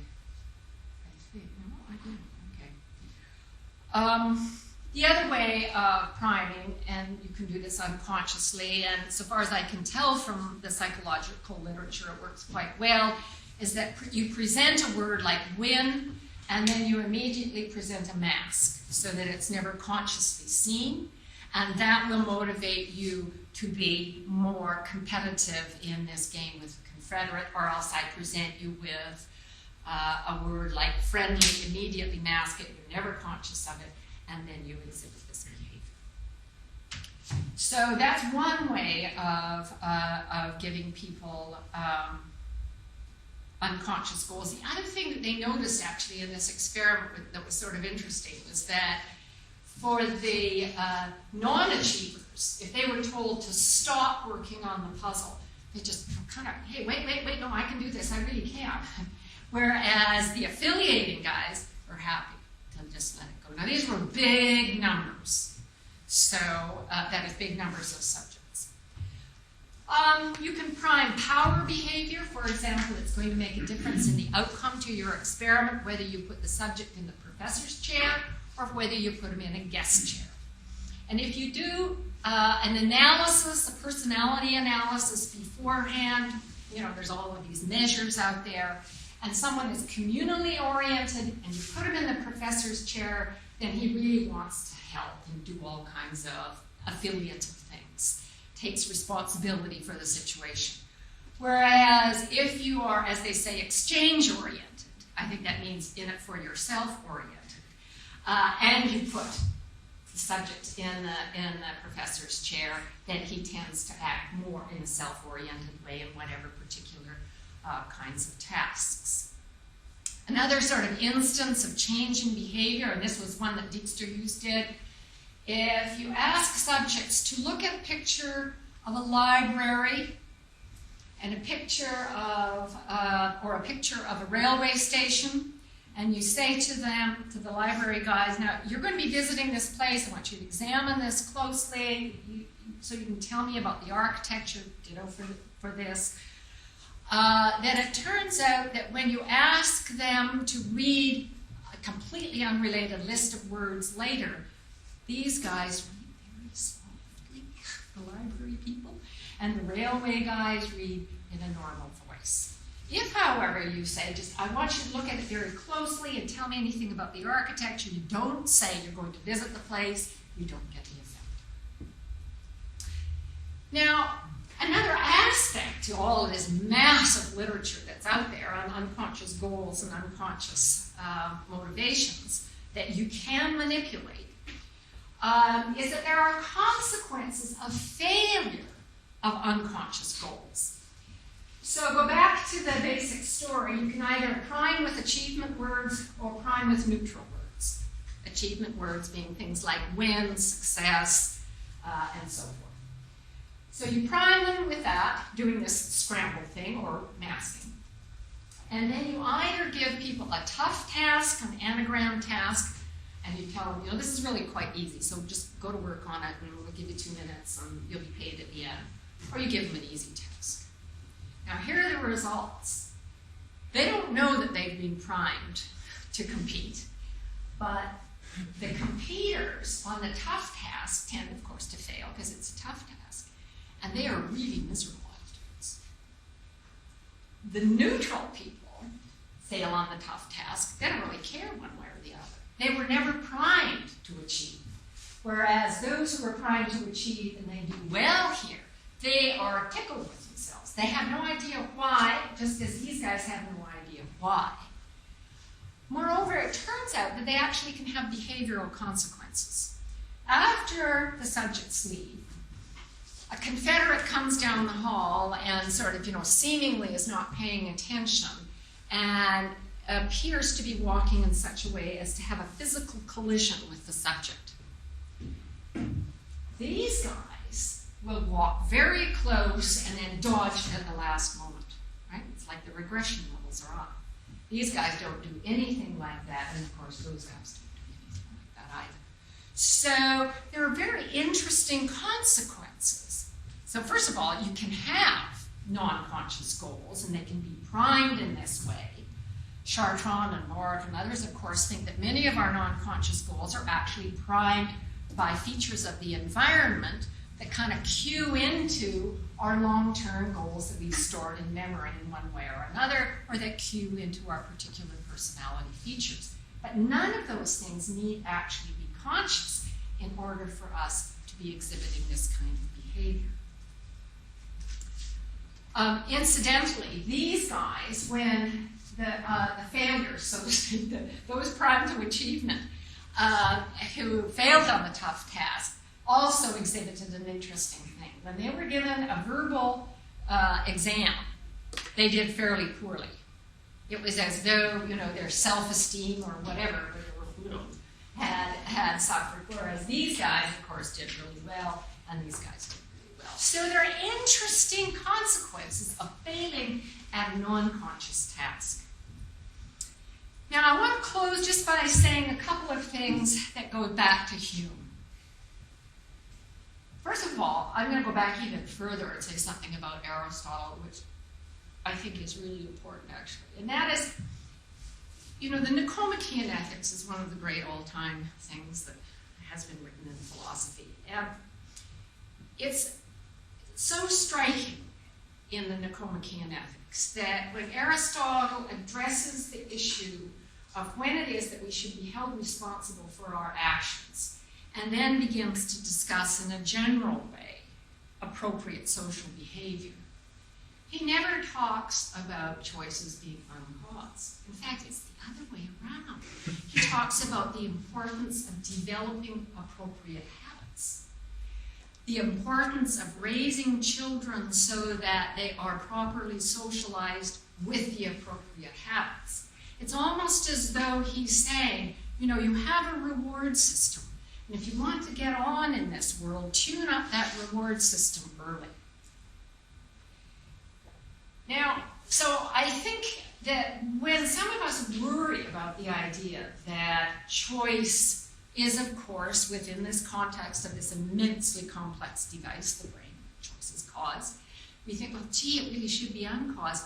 Think about Aristotle, where he thought the best and wisest choices came about from those who had long periods of experience and discipline and had developed the appropriate habits. Now, briefly, what I wanted to say about Hume was this. What I really liked about Hume was not just that he kind of had the right response to Descartes, but that he went on to ask the right question. What are the differences in the brain between when we want to say someone acted voluntarily and when their behavior, for whatever reason, is not voluntary? And the reason I think that it's such an important question is that we can now actually say a little bit about it, and we can kind of conceptualize this idea a little bit. For example, we know that the so-called non-specific systems that project from brainstem into wide areas of the brains, both cortically and subcortically, are extremely important. And in this slide, I'm just really showing the serotonin system, but you'll notice how wide and broad it is. And of course, everybody knows now, since the invention of Prozac and related drugs, that serotonin is extremely important. It's also very important in what you might call controlled behavior. McGuire and others tested monkeys by reducing the levels of serotonin, providing serotonin antagonists. These monkeys exhibit a real change in behavior. They become very reckless, and you can measure this by the number of jumps from too high and all kinds of things. But they become very reckless, they become aggressive, they challenge inappropriately the alpha male, and so forth. Another experiment that they did, also affecting serotonin, was to remove the alpha male, these were all macaques, to remove the alpha male from the troop. So now the troop has no alpha male, but there's some guys who kind of like to be the alpha male. So here's how you can pick the alpha male. Give him a big shot of serotonin. I don't know exactly what it is that alpha male then does, but I guess he comports himself like an alpha male, and he feels able to deal with those who charge him. There must be something like smell given off. I mean, this is a very complex system. McGuire doesn't really have the whole answer yet. But clearly at the behavioral level with matters of sociability, we talked about oxytocin and vasopressin yesterday, but clearly this system also plays a really important role in what you might call control or lack of control. We did start late, didn't we? I just have a couple of, well, I'm not going to show you that one. I'll talk about this one. This is a guy who had a tumor in frontal regions that invaded the septum and the hypothalamus, both of those being subcortical structures that have a tremendously important role in sexual behavior. And this, well, I seem to be telling you about this slide because it is a very interesting story. So this man had an unexceptional life until he was about 45. He had been married for the second time, had an 8-year-old stepdaughter, and unaccountably and with no previous history, he began to molest the stepdaughter. So, of course, the mother called the police, he was sent off, and he went into a 12-step program. He just got worse. He began to pinch the nurses and so on and so forth. And so eventually they decided that he had to go to jail. And as he was about to go, he complained of these terrible headaches, and they noticed that he was very unsteady. And it turned out when they took him to the neurologist and scanned him that he had this extraordinarily large tumor invading, as I said, the hypothalamus, septum, and other regions of the front of the brain. So they took it all out, and the pedophilia vanished. He was normal. And then about 6 months later, he went into the doctor and confessed that he was beginning to have those feelings again. They re-scanned him, he was re-gone. So they had not been able to take it all out. So then they did take it all out, and he was normal. Now, for people who think that sexual behavior in normal people is uncaused, but this is caused, I have real trouble with that, right? It seems to me it's all caused. You know, when you become 12 and you start having these fantasies and doing different things, you can't introspect that your estrogen levels have soared. But my goodness, all that behavior is caused. And surely, of course, this is caused as well. All right. So I'll quickly run through this, but part of the problem with the story of I act in the causal vacuum and create my choices is that there is this thing in there, the I. But we think, of course, that the self is essentially a brain construct. It's a way that the brain has of organizing a whole lot of data. It's multidimensional. It has to do with the organization of the body. It also has to do with memory of the past, but those things are quite dissociable.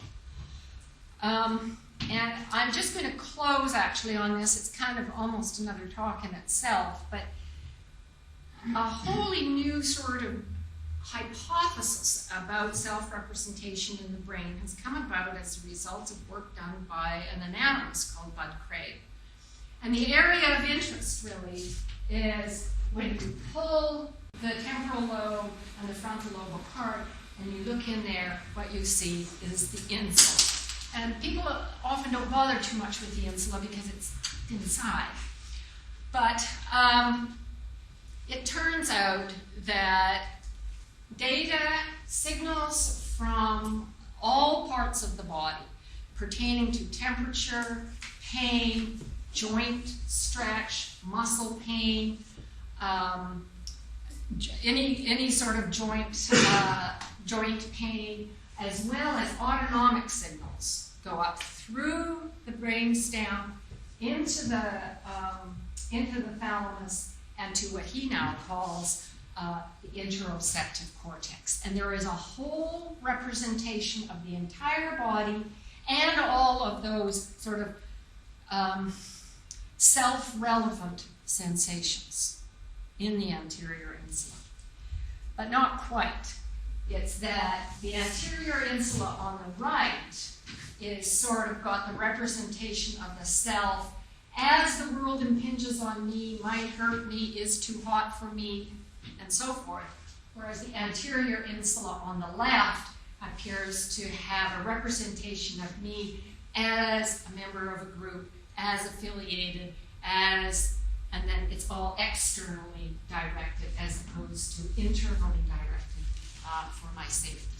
So there's a lot of physiological data that supports this idea as well. It's only a beginning. Nobody should say that that's where the self is, but it certainly is a striking, in my opinion, I mean, maybe it'll turn out differently in 5 years, but in my opinion, it's a very, very striking anatomical discovery. The other part of the story is that this unique separation, sympathetic to the right, parasympathetic to the left, is seen only in humans and the great apes, and it's not seen in monkeys. That is to say, the mix is seen in everything below the great apes. What exactly that means, I don't know. Maybe nothing. But it is kind of interesting that here, all of the parasympathetic stuff goes there. All of the sympathetic, the fight and flight stuff, goes to the right. So we may just have a slightly more differentiated sense of self, or maybe it doesn't mean that. I really don't know. But I think the idea of approaching decision-making through neuroscience and psychology and approaching what it is to be a self through neuroscience and psychology is just going to get ever more exciting. And I'd be happy to take questions. Thank you.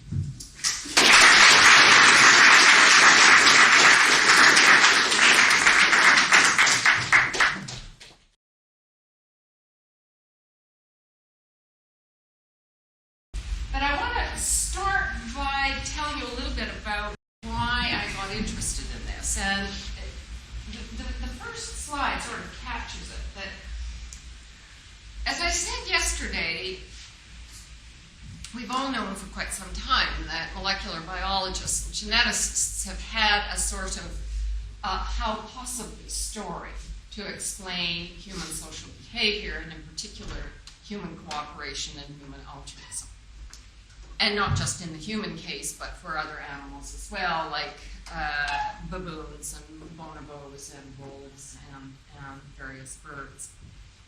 And now we're beginning to understand a little bit more about the brain's role in all of this. That is, the genes are going to have something to do with the organization and construction of the brain, and then we want to really understand, in order to get an explanation as opposed to just that how possibly story, we really want to understand the brain's role, and that's beginning to be possible. And so while this seemed to me very exciting, and it seemed to me to be exactly the sort of thing that should open the doors to answering these long-standing philosophical questions about the nature of morality, I discovered that many philosophers were quite unwilling to go down that road. And the argument was that there is nothing in biology that can tell us what ought to be the case. And we can look at biology and we can look at how the brain is organized, but there's nothing that can ever tell us anything about what ought to be the case and what we ought to do. And moreover, since I was naive, I was grateful to receive instruction. The idea, of course, and this will be familiar to all of you who've done work in ethics, the view is that because Hume said you can't derive an ought from an is, then when you engage in practical reasoning, it must be the case that your practical reasoning has two aspects that are really important. One is it takes essentially the form of a syllogism or an argument in the predicate calculus, if you like. But at least one of those premises has to be an ought statement.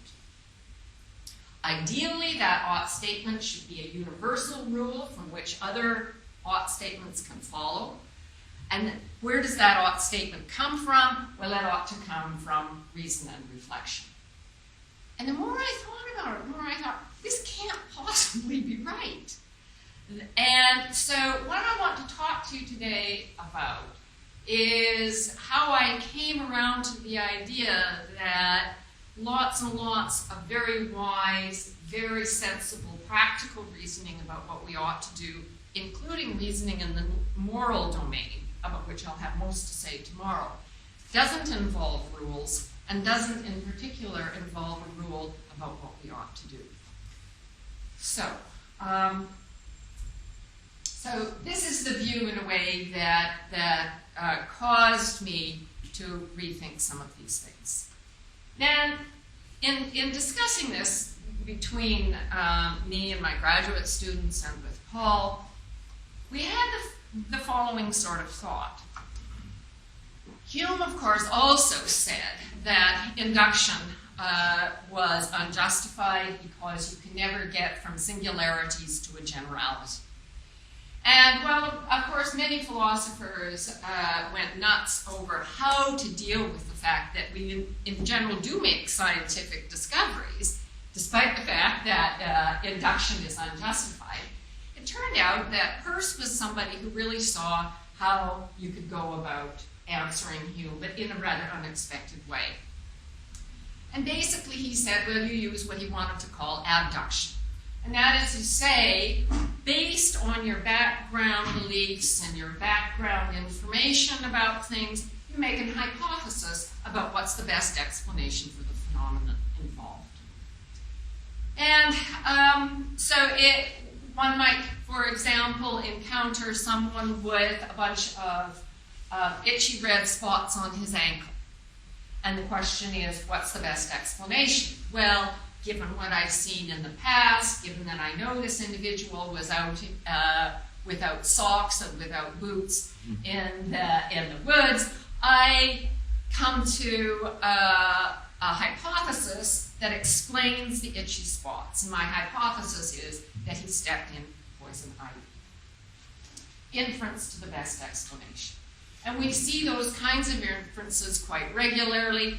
And we realize, of course, that by saying that it's the best explanation, we just mean the best that's available given the information that we have at hand. Now, the strategy then was to say, well, why don't we try to think about decision-making as being a very similar kind of process? So that very often, when we want to come to a decision about what to do, we make inference to the best decision. And we count as the best decision, not the best absolutely, best in all possible worlds, whatever that might be, but best relative to the background information that we have and what we take to be valuable or not valuable. So that one might say, polio is a very nasty disease. There's been a number of cases about it locally. You've been in swimming with people who subsequently got polio. You ought to have a polio vaccination. Is there any premise in there that says, in general, what humans ought to do? Any universal claim about vaccination or immunization? No. So, but maybe, and philosophers, I think, of course, have encountered those sorts of views before and have wanted to say, well, but there must be a suppressed ought somewhere in there of a universal form. And we really sort of took the idea that maybe we would just compare inference to the best explanation to inference to the best decision, push it as far as we can, see what the psychological literature says, see what the neurobiological literature says, and try to see how things turned out. And of course, we encountered what many psychologists talk about, which is case-based reasoning.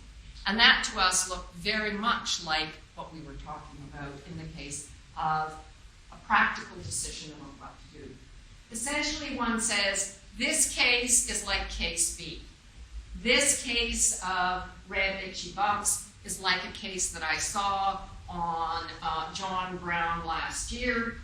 In John Brown's case, things worked out well when I applied an antihistamine, so I ought to apply an antihistamine. So there's pattern recognition. This case is like that other case. There's memory together with evaluation, and there's inference to the best decision about what we ought to do. Now, one difference, of course, although I think the difference is not as great as it might seem between explanation and decision, is that decision-making is often under time pressure. You don't have the luxury of waiting indefinitely, but actually explanations are often under great time pressure as well.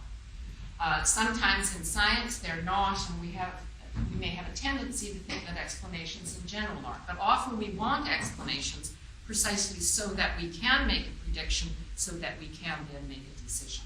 So they're all very closely tied together. The other thing when that became clear in the psychological literature on case-based reasoning is that this need not be in any language at all. It might be done essentially via images, and probably in many, many cases is done just without language at all, but with some sort of representational devices. It's probably done in animals. It may, even if it wasn't a sort of argument of this kind, it need not be explicit. That is to say, it need not actually be conscious. And I think that does happen very often when we make decisions very quickly, somehow our brain drawing on vast amounts of background knowledge about what you do in situations like this that works. And I think if you look, I don't know whether any of you had the opportunity to look at that videotape showing the grizzly and the caribou fighting each other. But I think it's an interesting instance where obviously she's doing a whole lot of pattern recognition, responding quickly, making a decision, responding again, and the cubs, by the way, are watching and probably learning about what you do in a situation like this. Now, the other thing that we are inclined to think, and I owe this in part to really the graduate students, Theron Hummer and John Jacobson in particular, is the idea that our representations are usually valence. They usually come with, so to speak, a feeling of approach or avoidance, although very often they can also be neutral. But the general idea that facts and values are kept separate and that valuation comes only later in the reasoning process, we are very skeptical about. So we think that representations are much like milk as you get it from the cow. The cream is all mixed up in it, and it's only when you have fairly sophisticated technology or fairly sophisticated understanding that you are able to make this separation of the cream from the rest of it. And I think that that's also true both within the development of a child and across the development of science.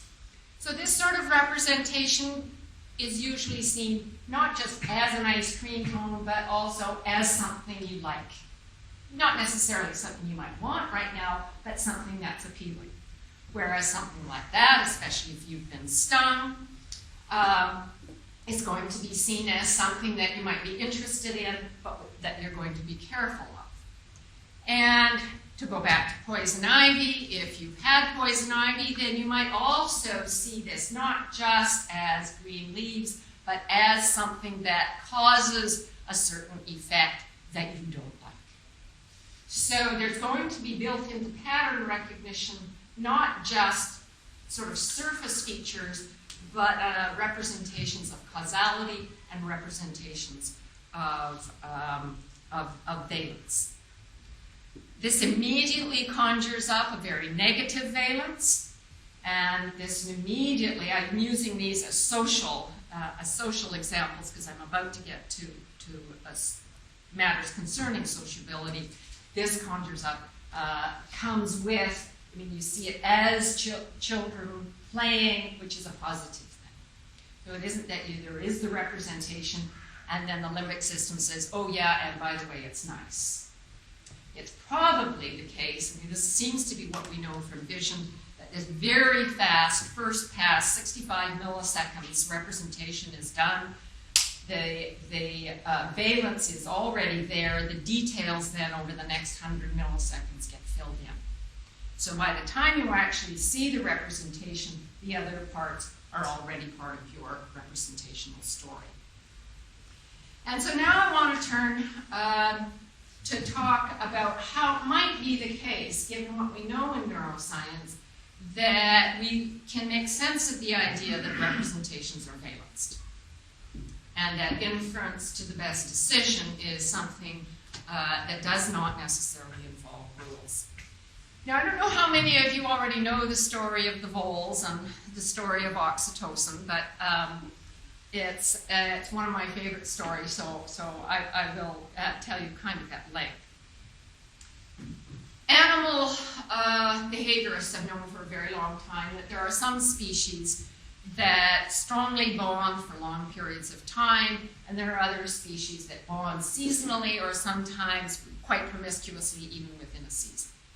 And it's always been a matter of great interest how that can be so. So it's true, for example, of a wolf pair. It's true of pairs of Canadian geese. And as Patricia told me this morning, it's true of the titmouse. And it also turns out to be true of the prairie voles. But it's not true of the montane voles. And the question arose then, might we understand the difference between this very particular aspect of social behavior, namely strong bonding for long periods of time, essentially for life, and not. And in studying the animal's behavior a little bit more closely, it also turns out that these animals are biparental. Both parents engage in rearing the pups, whereas that's not the case in the montane voles. The mother montane vole is also does not care for the pups as long or as intensively, interestingly enough, as in the prairie voles. Now, a clue to all this came about from studies of rats when people injected into a female rat oxytocin. Now, oxytocin had been known in quite different circumstances to be released into the body during delivery of infants, and also during milk letdown. And the question was, this is quite unrelated to this, the question was, what would happen if you took oxytocin and you put it into the brain of a female rat who had no pups? And the answer was kind of interesting because a rather complex behavior immediately ensued. Namely, the female rat behaved as though she had just given birth to pups. And she scurried around, she made a nest, she went to the next cubicle and grabbed a couple of pups that a different female had, brought them back to the nest, and tried to get them to nurse. Very complex behavior, actually, if you just put in this very simple peptide. So Tom Insel, who's now at NIH, his name should be on here, but Larry Young and Sue Carter then asked the question about voles. Can we maybe understand a little bit more about why they are pair bonders and might it involve oxytocin? And the answer turned out to be that it involves two chemicals that are very similar. One is oxytocin, which is mainly responsible in females for monogamous pair bonding, and vasopressin in males. But the story is a little bit complex, so we'll go through this. There we go. Now, oxytocin is a very simple peptide. It differs from vasopressin in only 2 places. So the two have almost certainly evolved one from the other. Vasopressin is found all over the body. It controls plasma levels and also has a role in blood pressure. So what's its role in the brain? Because it certainly is found there. Well, the difference that they found between the brains of the prairie voles and the brains of the montane voles turned out to be quite interesting. Both kinds of voles have oxytocin. Both kinds of voles have vasopressin.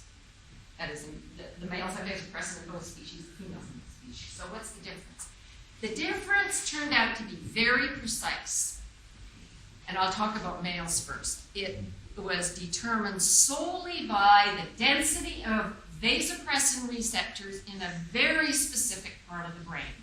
So montane voles had lots of vasopressin receptors, but they didn't have them right there in the ventral pallidum.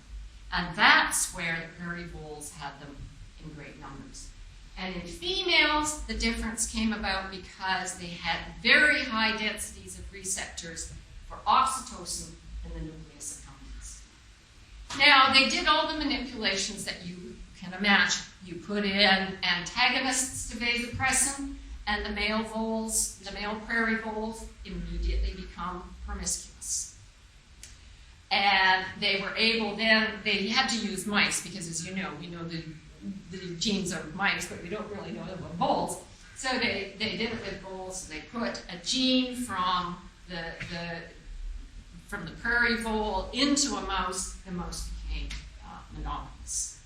So they were able to show both a structural feature and a genetic feature. And I want now to turn to say a little bit about the genetic feature.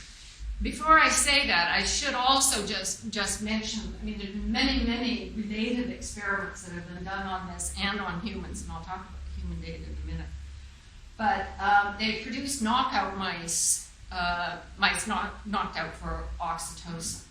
And one of the things that was immediately evident was that they had very, very poor social behavior. They didn't mate well. When they did have pups, they didn't rear them well, and so forth. It was as though they were really unable to be properly socialized mice. So the main part of this story is it turns out that both of these chemicals have a really important role to play in social behavior. This gives us a little bit of a clue as to what that might be, but it only gives us part of the clue. There's a lot more to be done. On the genetic story, I just wanted to say they used the usual genetic tools to track down the gene involved. But basically the way they did it was kind of interesting. They worked with the prairie voles, where actually, of course, biology being what it is, you see a variability across the population in how monogamous the attachment is. And so what they found was that there's a vasopressin receptor gene. That was easy enough to find. And if the vasopressin receptor gene had a microsatellite, essentially a promoter, that was really quite large, then you had high expression of the gene, meaning lots and lots of protein-making receptors for vasopressin. If it was short, then you didn't. So it comes down to a very interesting structural feature. Now, what about humans? Well, a number of things have been noticed. One was that infant rat pups who aren't licked and groomed as they normally are by the mother rat pup, if they were sort of separated but well nurtured, also grew up to have A, low oxytocin levels, and B, poor sociability. They looked at human children who had been separated at birth and not cuddled and fondled and so forth. But these are much more difficult studies, and the pilot studies suggest that they too show things like an inability to form long-term relationships and so forth. But the human data I want to talk about, I'll go just to the next slide, resulted from a collaboration between Kosfeld and a whole lot of other people. And they had the following idea. A number of the people involved in this study were working in neuroeconomics. And because some of the biological studies had suggested that after parturition, after delivery of the offspring, that levels of trust appeared to go up in the females. The suggestion was that maybe oxytocin also plays a role in trust, and maybe its role in sociability has quite a lot to do with raising levels of trust. So what they did was they said, well, let's take one of these neuroeconomic games that we routinely study and see what happens if we administer oxytocin to the experimental group and a placebo to the others. And the way they did it was to take oxytocin, which I think got from, maybe it was AstraZeneca, and you put it in an aerosol form so that you can blow it up the nose. And of course, the olfactory bulb is handy. It gets into crosses the blood-brain barrier. I mean, it's just the teeniest little peptide, so it crosses the blood-brain barrier with no problem, gets right into the brain. So they had 29 subjects who got oxytocin, 29 subjects who got placebo. Now here's the way this game works. It's called the investor game. And I'll just outline it and then I'll give you a little bit of the details. Each investor is just an undergraduate student. They come in, they're given 12 monetary units. For simplicity, I'm going to call them dollars. And they play a game with a trustee. Now, in some instances, they actually see the trustee and interact. In others, the trustee is in another room and they're just told, that's going to be the person, it's John Brown, that's the person you're going to work with. Now, they can give the trustee any amount of money between 0 and 12. Whatever amount of money they're given is tripled by the experimenter. So at this point, let's suppose I get 8, then that's tripled by the experimenter. The trustee now has $36 and the investor has nothing. And the way the game is now played then is that the investor has to give something back, and he can give back anything between 0 and the whole amount. Now obviously you can maximize your winnings in this game if you're playing with a trustworthy trustee, because you can give $12, 48, and suppose he only gives back half, you've got $24, and then you can do that the next time. So, if you trust the other person, and if the other person is trustworthy, you can do very well in this game. And they actually got paid with real money at the end in order to make sure they were well motivated. Now, for complicated reasons having to do with the experimental setup, they played it once with one trustee, one round, and then once with another trustee, and so on and so forth. The details of why that matters, why they did it that way doesn't matter too much. Okay, everybody on board? Yeah, all right. So what happens? Well, it turns out that the oxytocin people transfer a whole lot more money in general than the placebo people. In other words, they're showing more trust, or at least they have the feeling that the trustee is trustworthy more often than do the others. So 13 of the 29, that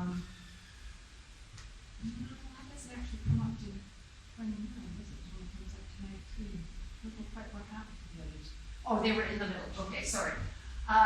13 transferred the maximum amount, whereas in the placebo, only 6 did. Below $8, that's if you're really risk averse, it's going to be below $8. Only 6 of the oxytocin people did that, whereas 13 did. The average transfer for the oxytocin group then was 17% higher than the controls. Now, here's the interesting part of the story. The next thing that they did was they said, well, look, suppose we tell the investors that the trustee will be determined, that is, when the trustee returns money, that will be determined by a random selection. So it won't have any effect on who you give money to, who you get money back from, and then everything leveled out again. I mean, to a first approximation, it's like saying, so, you know, if it doesn't really depend on building a trusting relationship with this investor and trustee, then it turns out that you don't get the effect. So it has something very particular to do with the human-human interaction. So this is the graph that they showed in the paper. This shows the average transfer per investor, and this is for 4 different investment actions. And what you can see is where the relative frequency is shown on that side, and you can see that these guys, the placebos, give $3 a few times. These guys give a little bit less, but once you get to here, $12, they give it very often, whereas these give it relatively less often. So the effect was a big effect.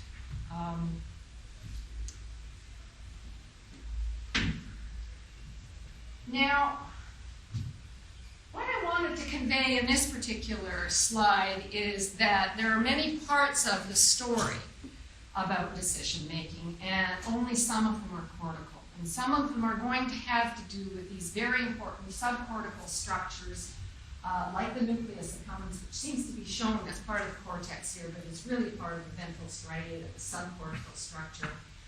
With the amygdala, the ventral tegmental area, which projects to many of these areas, providing dopamine and providing then a reward signal.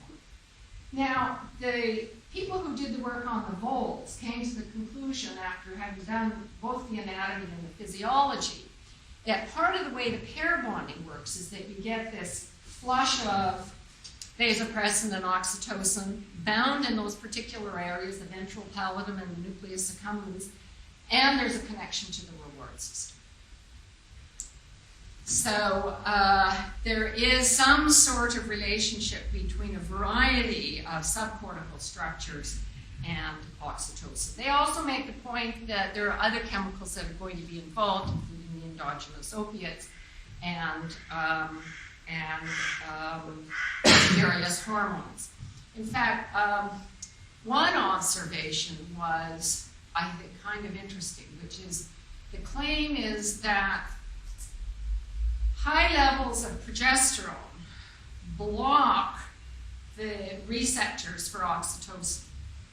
So the hypothesis was that in ovulating females, where there are higher levels of progesterone, you're going to see less binding of oxytocin, and then you will see less trustworthy behavior.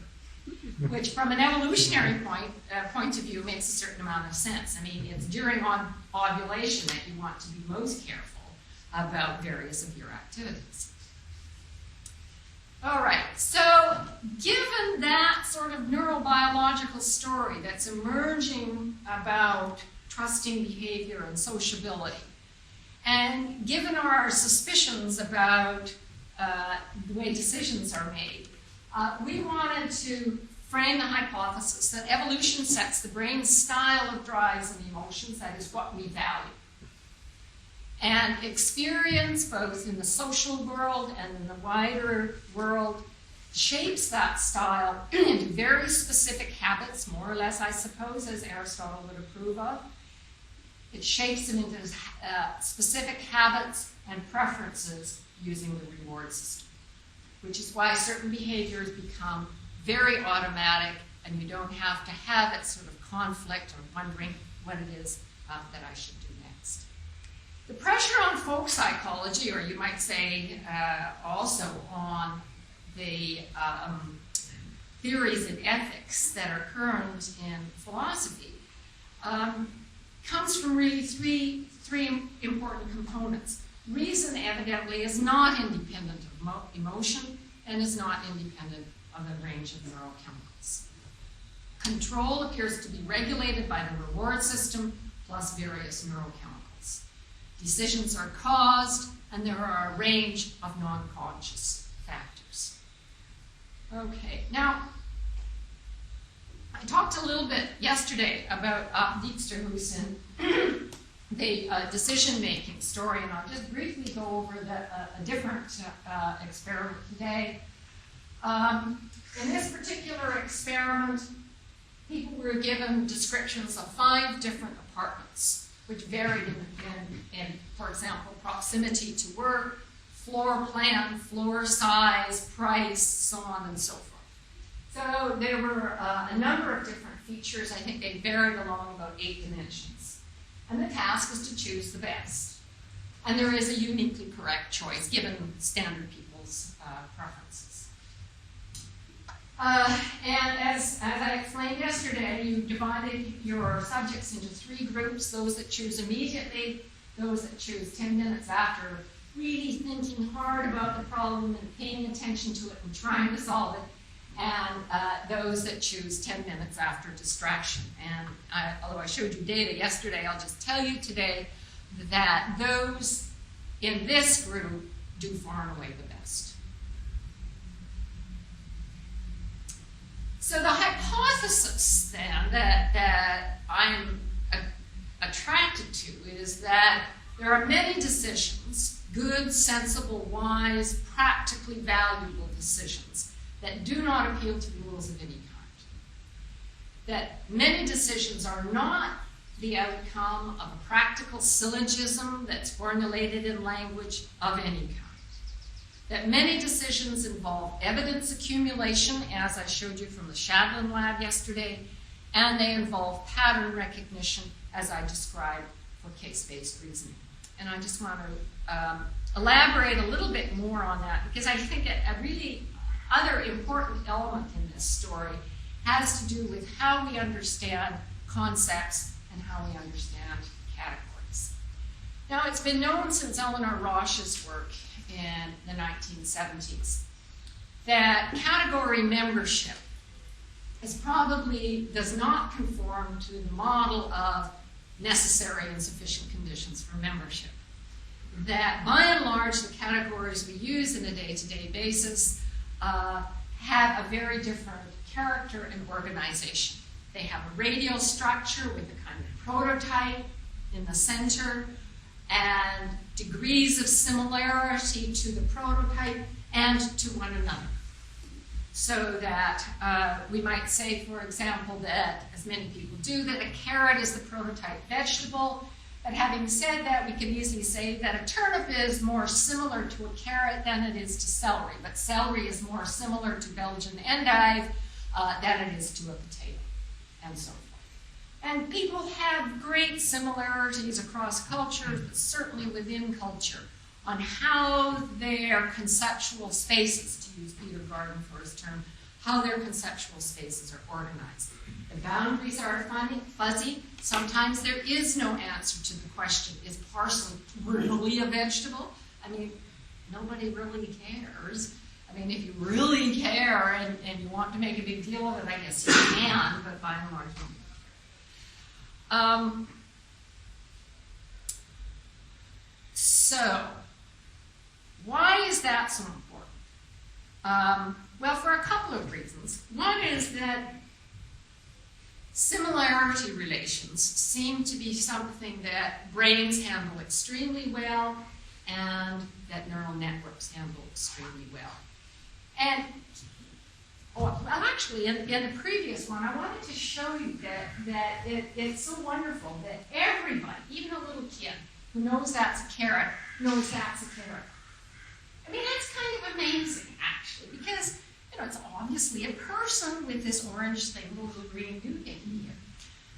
But no brain that is normal, and we can talk about abnormal brains in this regard, because there are abnormal brains who cannot do that, who cannot see that that is similar to that. Because it's always in the relevant respects. It's not taking all respects and putting them together. And you'll see that in the next slide. All of these critters are yawning. But again, almost everybody has no trouble seeing what's relevant from one picture to the next. It's the open mouth. Now, if you have a certain kind of disorder, you may not be able to see that, and you may instead think they're nothing like it. I mean, look at how different those ears are. And this is all covered with fur. This isn't. It's irrelevant. We're able to see similarities because our brains construct these similarity spaces. And we also do it not just with respect to things like faces or vegetables. We do it with regards to social situations. So the prototype here is of a child boosting up another child to get some goodie off the counter. So we instantly recognize that this dog and this dog are in it together to try to get something that they shouldn't have. The other thing about this, the story of concepts as organized in this radial structure way, is that it allows us to explain something that humans and other animals are very, very good at, and that is taking a little piece of information and realizing what the pattern must be. And I'll show you that in the next slide. We call that vector completion. And here you go. Very little information in this.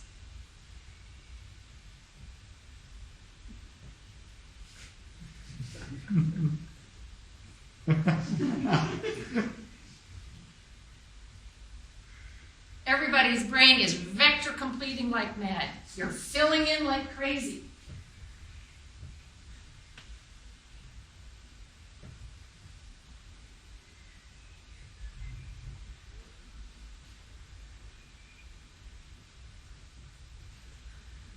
Maybe there's just one more. Oh no.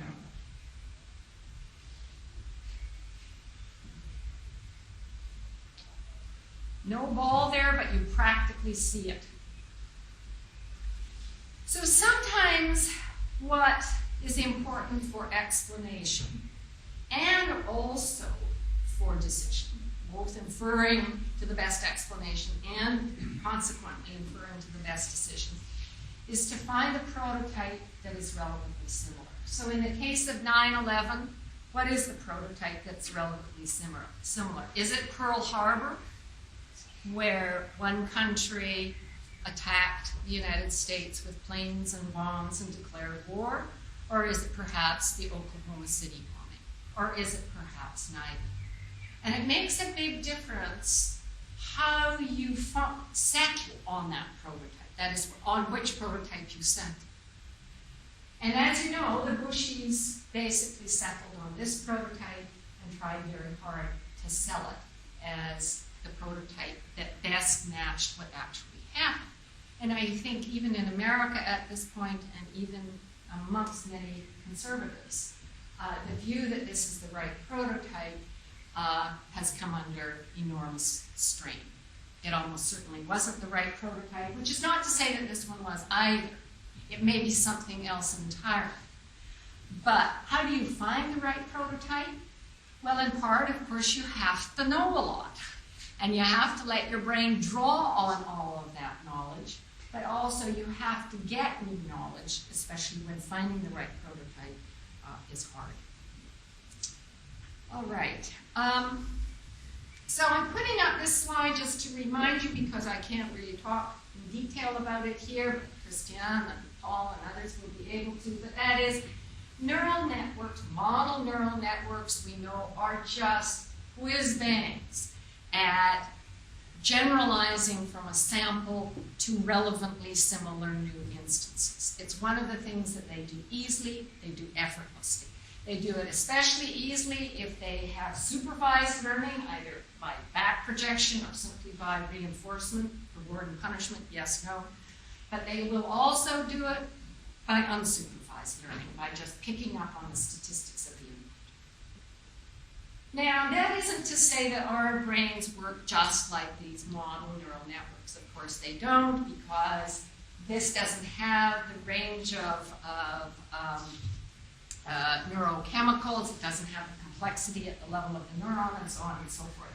But it is a demonstration. It is, in a way, a proof of concept that if these kinds of things can learn and develop conceptual spaces with similarity relations and prototypes and be able to generalize to brand new cases they've never encountered before, then although we might be better at it and do it in fancier and fancier ways, we know that something like this is likely to be the direction that's going to be most fruitful to understand how that's all done.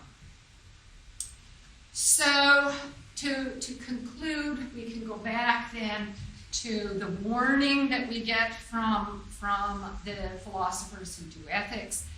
Tut tut, you can't just read oughts off biology. And of course, you can't just read oughts off biology. But on the other hand, our natures do constrain very powerfully our values and how we can refine existing values. And if we take a more empirically realistic view about how decisions are made and how, in particular, moral decisions are made, then I think we have a chance, actually, of having a perspective on morality and on how to improve where we are in that domain that might actually benefit us. So I'd be happy to take lots of questions. As I said, I do have the feeling that there's lots about this particular talk that's very tentative. And I do also think that there are many of you who will know much more about certain aspects of it. And so I would be grateful if you would share that knowledge with me so that I can make this deeper. Thank you.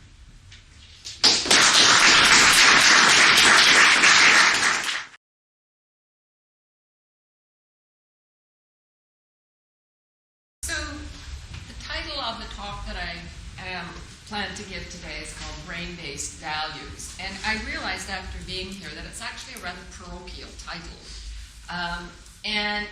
But in America, it actually carries a certain amount of significance because for the last 8 or perhaps 10 years, there has been rather heavy talk coming from especially the, as they call them, the evangelical right, concerning faith-based values. And so by calling this brain-based values, what I really had intended to do was to sort of draw attention to the possibility that we can begin to talk about the fundamentals and the basics of moral behavior from a naturalistic point of view. And by naturalistic, I just mean a point of view that embraces really all of science and doesn't particularly appeal to anything supernatural. And I'll have a little bit more to say about that as we go on. In this first slide, I wanted to depict sort of the state of play about, maybe a decade or 15 years ago, where there was a certain amount of interaction between evolutionary biology, genetics and anthropology on the one hand, neuroscience on the other hand, and there was a little bit of interaction between those who were doing moral philosophy and those who were also interested, especially in the criminal law and in social policy. But the connection, I think, was very tentative and it was very infrequent. By and large, these disciplines tended to be isolated from one another, although I think it was recognized, especially in these two groups, that ultimately it was likely that the connections would get increasingly stronger. And that has indeed happened over the last decade. And so now we see that as a result mainly of a range of empirical discoveries, that we have begun to really make connections between evolutionary biology and genetics and neuroscience. And that has also really awakened interest especially in jurisprudence and people who are interested in the criminal law. I was surprised to discover, for example, about 2 months ago that I received an invitation from the committee who runs an education course for California judges, of whom there are 1,400 California judges, Supreme Court, Appellate Court, the whole thing, along with a certain number of prosecutors. And they wanted to learn about neuroscience. And so a number of us went to this meeting, and we had a very lively and very interesting discussion. And from my perspective, this has been an immensely fruitful development, and it has given us, I think, a quite new perspective, one that reaches back to ideas certainly that Aristotle had, but also ideas about social policy and ethics that we see in Hume, that we see in Locke, and others more recently. So let's just begin in a simple sort of way where we ask the kind of question that actually Socrates asked in his discussion with Euthyphro. Where do moral principles come from? The normative seems very different from the descriptive or the factual. Where does it come from? If it isn't out there to be simply discovered in the way that certain kinds of plants, let us say, are out there to be discovered, where do they come from? Is it possible then that the normative or the moral rules come from divine authority? And as you know, in one of the sort of rich and great discussions in the philosophical history, Socrates and Euthyphro really basically duked it out. Socrates says, so Euthyphro, you're on your way to prosecute your father, and what makes something right? And Euthyphro, of course, arrogant and full of confidence, says, well, what is right is what the gods say is right. And Socrates says, well, is it right because the gods say it's right? That is, does the gods saying it make it right? And Euthyphro says, yeah, that's it, all right. And then, of course, Socrates says, you mean that if the gods said, this is my embellishment now, that taking your firstborn and boiling it was an essential thing to do, that would be right? No, don't be a miserable fool, Socrates, grow up. Oh, well, fine, then do the gods say it's right because it is right? Oh, yes, that's definitely it, says Euthyphro. In which case Socrates says, well, then the gods are really nothing but a mouthpiece for our understanding of what is and what isn't moral. Now, of course, there's much more to be said about that argument. It is deeper, I think, much deeper, actually, than I presented it here as being. But it's always been, since, a thorn in the side of those who want to say that norms originate in divine authority. Pure reason, since perhaps this is not going to satisfy us, pure reason has also been appealed to and continues to be appealed to as the source of moral knowledge. And this is appealing in some ways and not appealing in other ways. Part of the difficulty is, of course, that people can reason and come to reasonable conclusions that do not necessarily agree. The other thing is that pure reason has come in for rather a poor show recently, because we know that emotional components in moral reasoning and in practical reasoning more generally are essential for making good, wise, practical decisions. Moral intuition, actually, although it was very unfashionable for much of the 20th century, moral intuition has had kind of a revival, and it's had kind of a revival for reasons that I'm going to talk about. Hume, of course, was one of the people who thought that moral intuition, guided naturally by your experiences in the world, the social and the natural world, guided by teaching and learning, but moral intuition probably serves quite well, by and large, or about as well as anything can. Now, beginning about the 1970s, within evolutionary biology and genetics, there was an increasing interest in trying to understand the basis of cooperative behavior. And this was, of course, because we had understood by that time that fundamentally genes are selfish. That is, that in order to explain the proliferation of a gene, you have to do it in terms of reproductive success, which has a wider context of competitive success. And so it was hard to see in the beginning how you might ever explain cooperative behavior.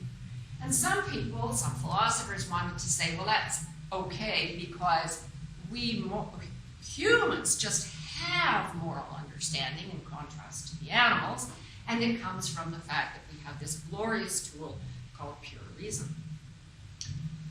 But the evolutionary biologists then began to model what it would take for a trait for cooperation and sharing and altruism to spread spread throughout a population. And basically, and I'm going to boil this down to a very simple story, they said that first of all, members have to be able to identify each other as individuals, and they have to detect and remember the non-cooperators.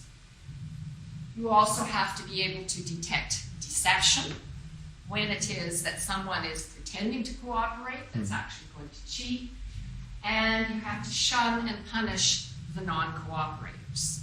And under those conditions, it will turn out that a trait will spread throughout the population. Now, the part about detecting and remembering non-cooperators got a real boost from the animal behaviorists who looked at vampire bats. And one of the things that they discovered about vampire bats is that they have very strict rules about reciprocity. So reciprocity is actually sort of built into this. But in any case, what they discovered about the vampire bats was as follows. That a vampire bat must have a blood meal every night. And typically they leave the cave, they find some ungulate or a cow or what have you, and they get their blood meal, they go back to the cave, hang upside down, digest, and they're fine. Occasionally, a particular vampire bat will be unlucky and will come back to the cave without a blood meal. If he doesn't have that blood meal, however, he's going to die. And what has evolved amongst vampire bats, and presumably this is a very, very old adaptation, is the following. The hungry bat will come back and will tap another bat who did get a blood meal. And that bat will regurgitate some of his meal for the bat, and both will manage to survive the night. Here's the interesting part of the story. Suppose he taps this one, and that bat, nice and fat from his meal and quite happy, refuses to regurgitate. All the bats remember that incident. So when that bat, it may take a while, but when that bat comes back hungry, no bat will regurgitate for him. Which is a very interesting characterization of what you need to have a social trait spread. If he can't survive, he can't reproduce, and that sort of social behavior dies out. And consequently, it is in fact extremely rare now amongst vampire bats to see failure to reciprocate. Now, there are many, many kinds of social animals. Ed Wilson taught us a lot about sociability in something like ants. I think these ones are particularly interesting. They're working together to pull leaves together so that they can make a shelter. They have to work together, and they get the benefits of working together. And if someone isn't pulling his weight, then he is not able to participate in the benefits of sociability. And of course, what was obvious to most animal behaviorists is that there are tremendous benefits to sociability. Benefits in sharing food, as the vampire bats do, benefits in defense, benefits in sharing certain aspects of life, like sharing, raising the young, and also sharing in various kinds of tasks, as we do. It's been known for a long time that a lone chimpanzee has a very short life. If he lives in the troop and he's able to share and partake, he lives and does quite well. A lone wolf, similarly, does very well as long as he's in the pack. If he's on his own, he can't get the kind of food that the pack can. The pack can bring down a caribou, he has to scrounge for mice. And they very quickly manage to pass on. And so here we have also, everyone knows, of course, that wolves are social animals, and dogs, which have been bred from wolves, have a really remarkable kind of sociability that humans have bred them to have. Now, the other thing that's significant about studies in animal behavior, as they linked up with studies in molecular biology and studies in neurobiology and animal behavior more generally, is that there are connections between genes and culture, genes and learning and culture. We know, for example, that when you learn something, there is upregulation of certain genes, and those genes express themselves and the learning consolidates. So there's a very important relation between genes, gene expression, and learning. There's a very important relation also between genes and culture. We all understand very well now that the division that was popular in the last century between nature and nurture is nothing like as clean and clear-cut as was then supposed. That the expression of many genes depends on what's going on epigenetically. And we saw this yesterday when I talked about the expression of genes for oxytocin. If the rat pups are removed from the mother and nurtured well, but not licked and groomed and so forth in the normal way, then there is a change in the expression of the genes for oxytocin and less in the way of oxytocin and oxytocin receptors are produced. It's also the case that in those conditions where the very young are removed from the mother, even though they're fed well and given all of the normal things that you would think, there's another kind of gene expression that kicks in, and it's gene expression for the receptors for the glucocorticoids, which means that such animals tend not only to be missocialized and have difficulty acquiring social skills, but they also tend on the whole to be more anxious, because after all, they have more receptors for the glucocorticoids, and that's going to affect their autonomic system, which is what makes them anxious. So we know that there's this very interesting, complicated relationship between all of these things. So however we want to think about sociability, it's important not to think that it's going to be a simple relationship between, having a gene and performing the behavior. Because there's all of this big thing in between, namely the brain, and aspects of brain organization and circuitry are going to be affected by how genes are expressed, which is affected by what happens in the environment. So it's a very complex relationship. And I think it's really important actually to think about that, because there has been a tendency to talk about genetic determinism. You have the gene for sociability, you're going to be nice. It doesn't work that way. Those little rat pups who are removed from the mother have the gene for sociability, in the sense that if they're licked and groomed and brought up with other pups and so forth, they will be able to acquire social skills. But that's a very different story from saying if you have the gene, you're going to do behavior. So what's happened then really to change, and I adverted to this yesterday, to change the scene is that the models produced by evolutionary biology and animal behavior people have developed in addition because there have been these wonderful developments in neuroscience and in the study of animal behavior. One of the things we know then is that, like these guys, cats, we are social creatures, that trustworthiness is a value. Humans on their own, absolutely on their own, are like chimps, absolutely on their own. They do not do well. We do much better if we can depend on one another in all of the manifest and complicated ways that we do.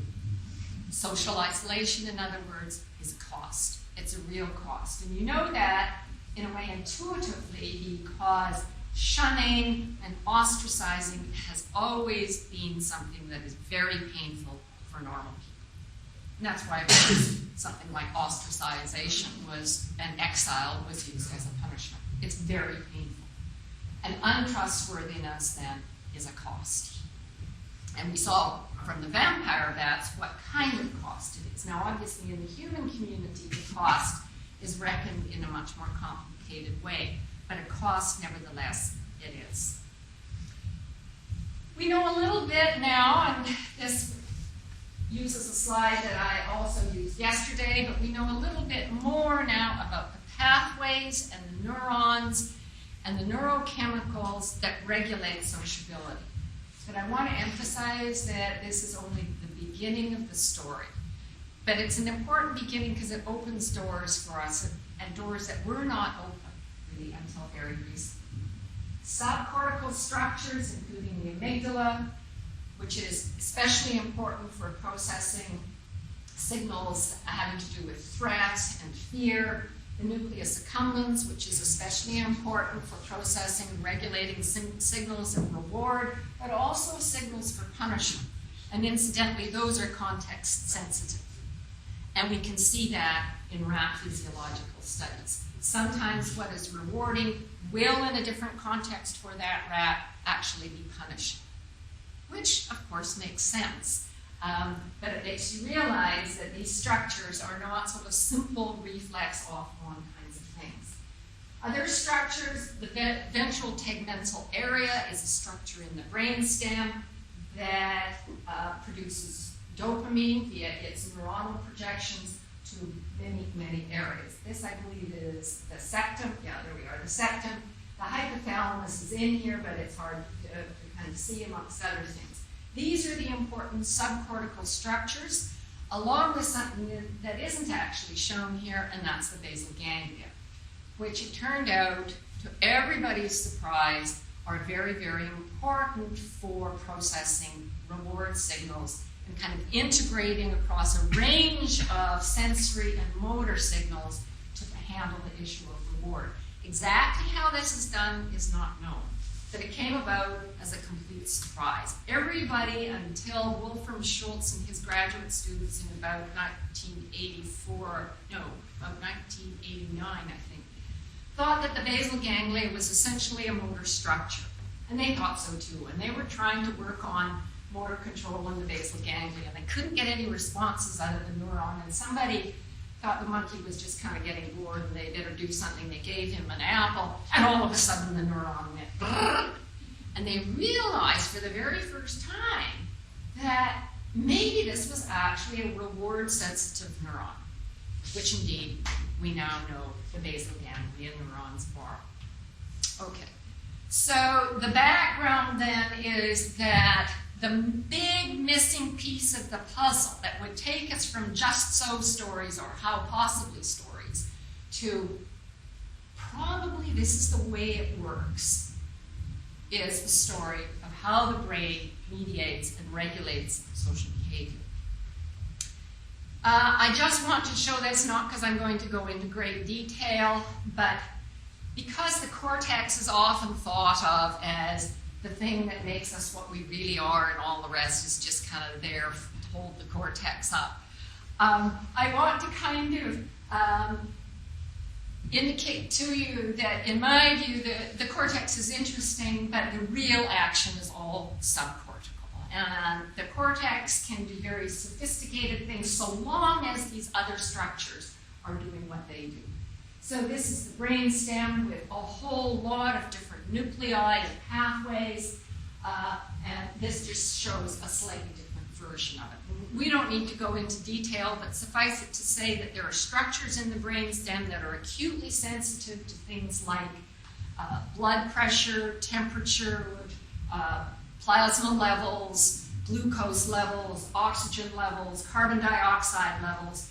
And when you are in a swimming pool and you're down a little longer than you should be and you begin to get that panicky feeling in your chest, it's not your cortex that's telling you you need oxygen. It's the brain stem. Okay.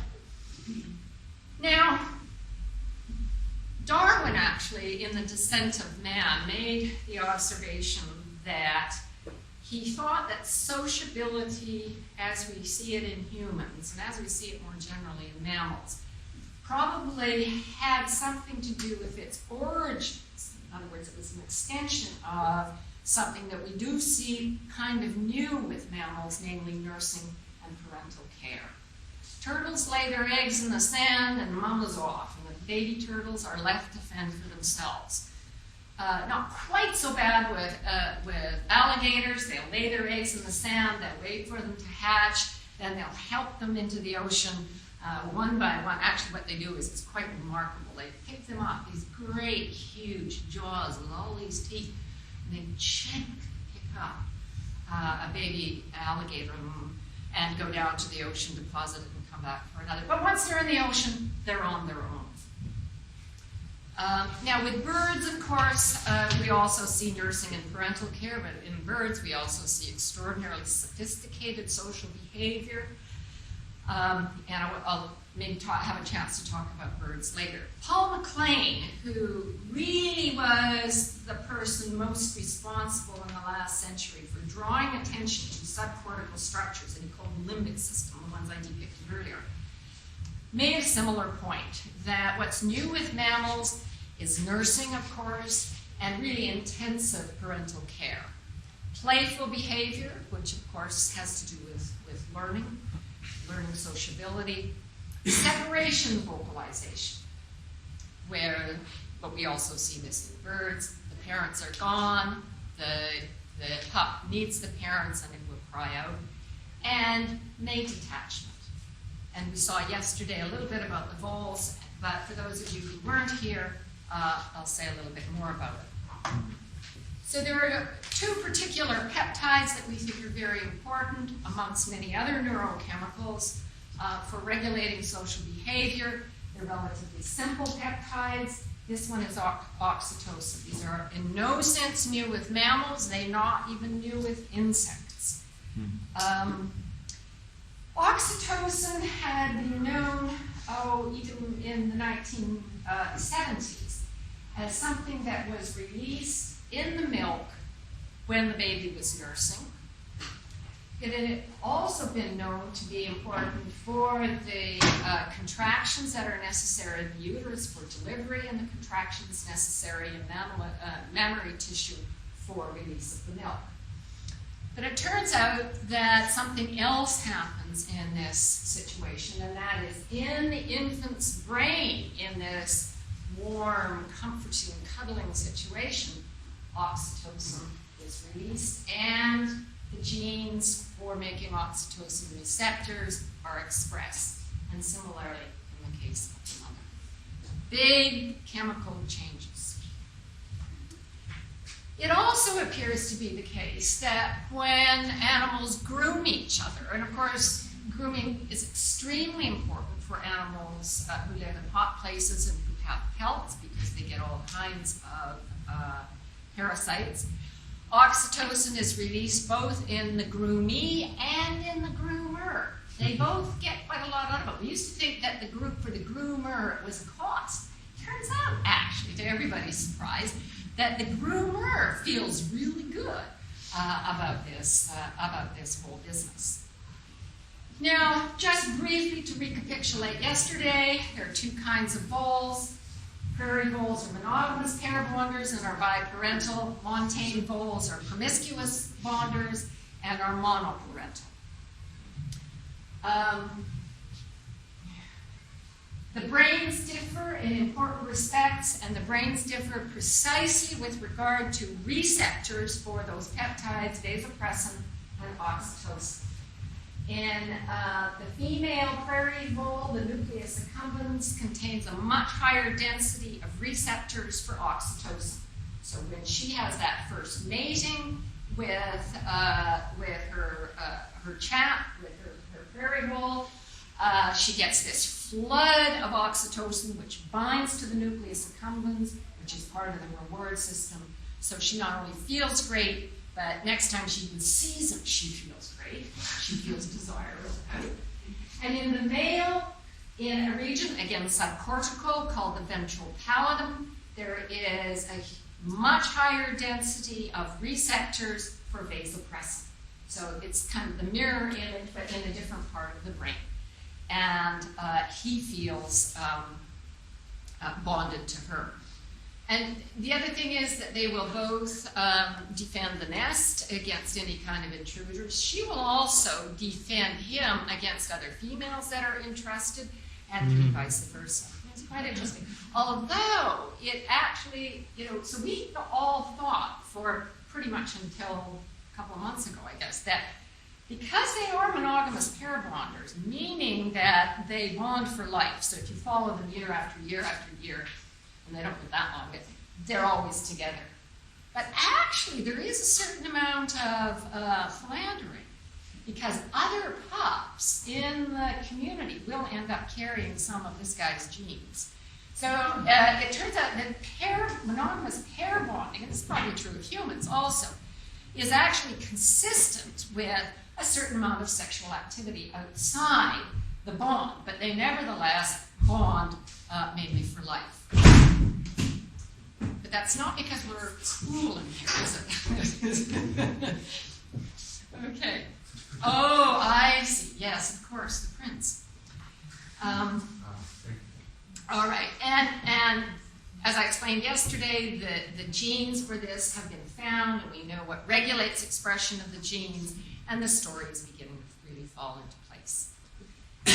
So, another part, I think, of the story of human sociability that was, and mammalian sociability that I mentioned yesterday, has to do with the fact that oxytocin seems to actually play quite an important role in trust as well. And so there have been really quite accurate measures of trusting behavior in rats when the females have a lot of oxytocin and when they don't, and so forth. But basically, you see greater levels of trusting behavior when there are fairly substantial levels of oxytocin.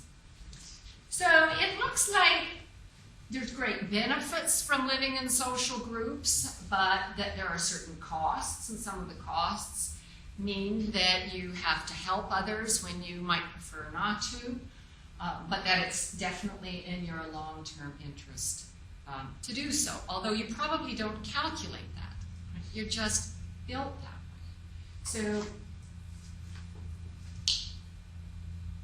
it may feel right, and you may feel guilty if you don't do it, but that's really not to be thought of, I think, in terms of a sort of detached calculation of what is and isn't your interest. It's really nature's way of making sure that you're going to fit in and manage to be a well-tuned social animal. The social behavior of many animals has been studied really quite intensively, and so part of what has really contributed to this revolution in understanding social behavior are the results that people have brought back from studying baboons in Africa, chimps in Africa, wolves in the north, caribou in the north, and so forth. But there do seem to be things about human sociability that we share with them, but there are also some things that are really rather different. And part of what we would like to do, and this will be the really speculative part of this talk. What we would like to do is to be able to explain human-style social behavior. Now, what do I mean by that? In our closest relatives, for example, chimps and gorillas, orangs, possibly monkeys, baboons, by and large, cooperation and sharing is done within a fairly small group where people are largely, where the animals are largely kin related. So, for example, in a chimpanzee troop, the males are pretty much all related to one another.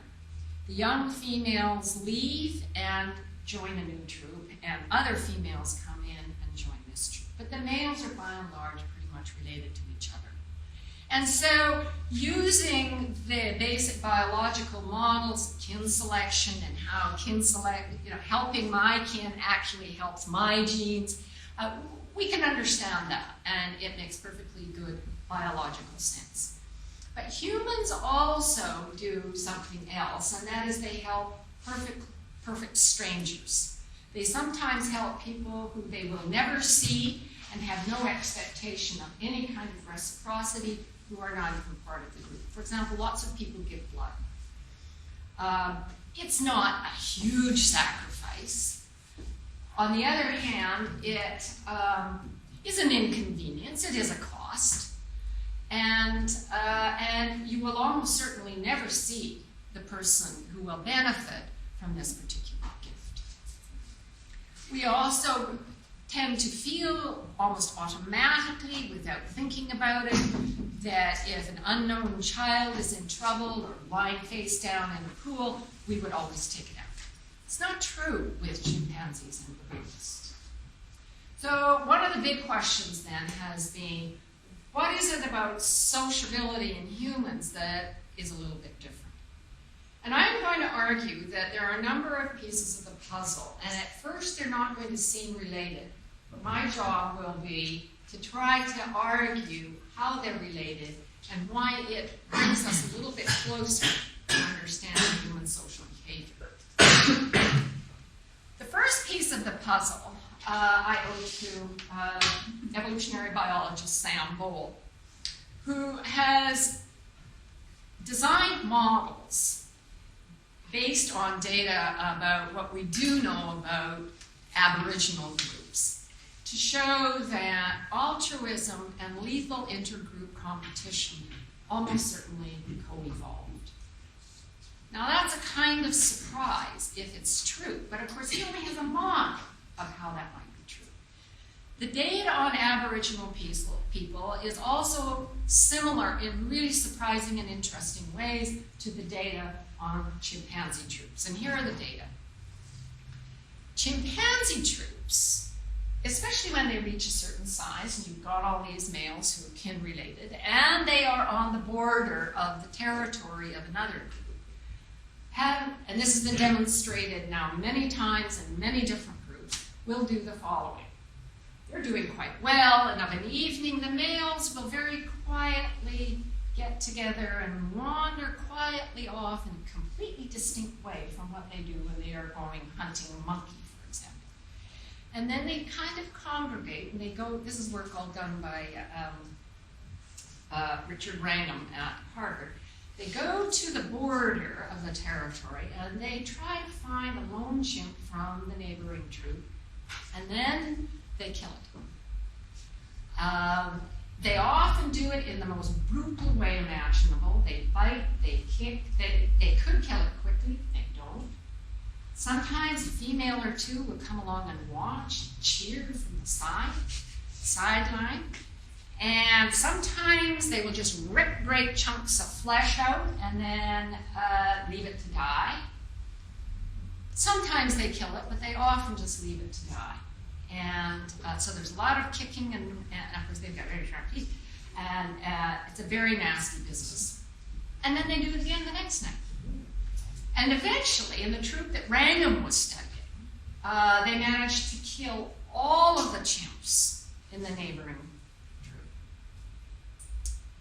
Now, the males are all related. What we never see in baboons is that sort of intergroup competition, the lethal group competition. Baboons, of course, are completely different. The males leave the troop, and the females are all connected. And when one troop of baboons is close by another one, they tend to sort of acknowledge each other and go their separate ways. Now, in the anthropology on Aboriginal groups, especially as this has been done in South America, shows something really quite similar. That these rather small groups will attack, the men will get together of a pleasant evening and will go along sneakily and will encounter, say, a couple of children and a mother, and they'll just kill them and then go back. In any case, this is motivated. There's plenty of literature out there, so you can Google lethal group intercompetition in humans, and you'll come up with a lot.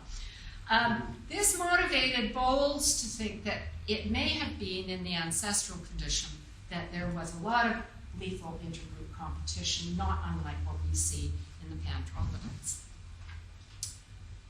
And the other part of his hypothesis, and this was what sort of caught my attention, was if this group is big enough and strong enough so they figure they can attack that group, kill them all, then the altruism part of the story comes in because now they should share the spoils. Well, that seemed like kind of a good idea, but it didn't quite make it for me. It's not really quite there. I mean, how would that gene spread throughout a population in the beginning? I'm going to come back to increasing group size in a moment. Now, the other piece of the puzzle that I think is important has to do with mimicry. So, now this is going to, as I said, this is going to seem unrelated, but it's not. It turns out that when people first encounter each other, especially as strangers, and they are motivated to get along for some reason or other, there is quite a substantial degree of non-conscious mimicry of small mannerisms, of facial expressions, of postures, even of particular expressions of words. Having observed this, and I think many people in a casual way have observed this, Kim Barg and Tanya Chartrand decided to look at it very systematically. And what they found was really quite interesting. So if you put an undergraduate and a Confederate in a room, and they're supposed to be working together on a task, and you say, you don't tell them anything about unconscious mimicry, they just work on the task. It turns out that if the Confederate, in minor ways, imitates, and very subtly imitates the student, the experimental subject, and then the experimental subject is interviewed afterwards, they say things like, well, he seemed like such a nice guy. I mean, I felt like we really connected, and he was really smart. It was a great guy. If he does it, the same guy restrains himself from any kind of imitation, and now we're interviewing the experimental subject. The subject says, well, he was okay, I guess. He was kind of creepy, actually. I don't know, there was just something about him. I just couldn't get comfortable. It was just weird. I'm really sorry. I hope it's not offending them. But they don't know, either of them, that had anything to do with unconscious mimicry. So they've done a gazillion experiments on this phenomenon. Now, the one that I was particularly interested in goes like this. So, what we're going to do is to make the experimental subject a little concerned about her sociability. And the way we do this is we initially have her play a video game of catch with two other people. And initially everybody gets the ball and throws it back on the computer. And then after a while, the Confederates mainly just play ball between themselves, and she doesn't get it very well. So this goes on for a few minutes, not very long. And now we put her into the room with the Confederate, and her unconscious mimicry of him goes way up from what it is if there is no preparation of that kind. So, not only do we like it when we are mimicked, we also mimic unconsciously. Now, I mentioned on my very first slide that a fundamental matter of importance is that the brain uses an awful lot of energy resources, about 20% of what the body has available.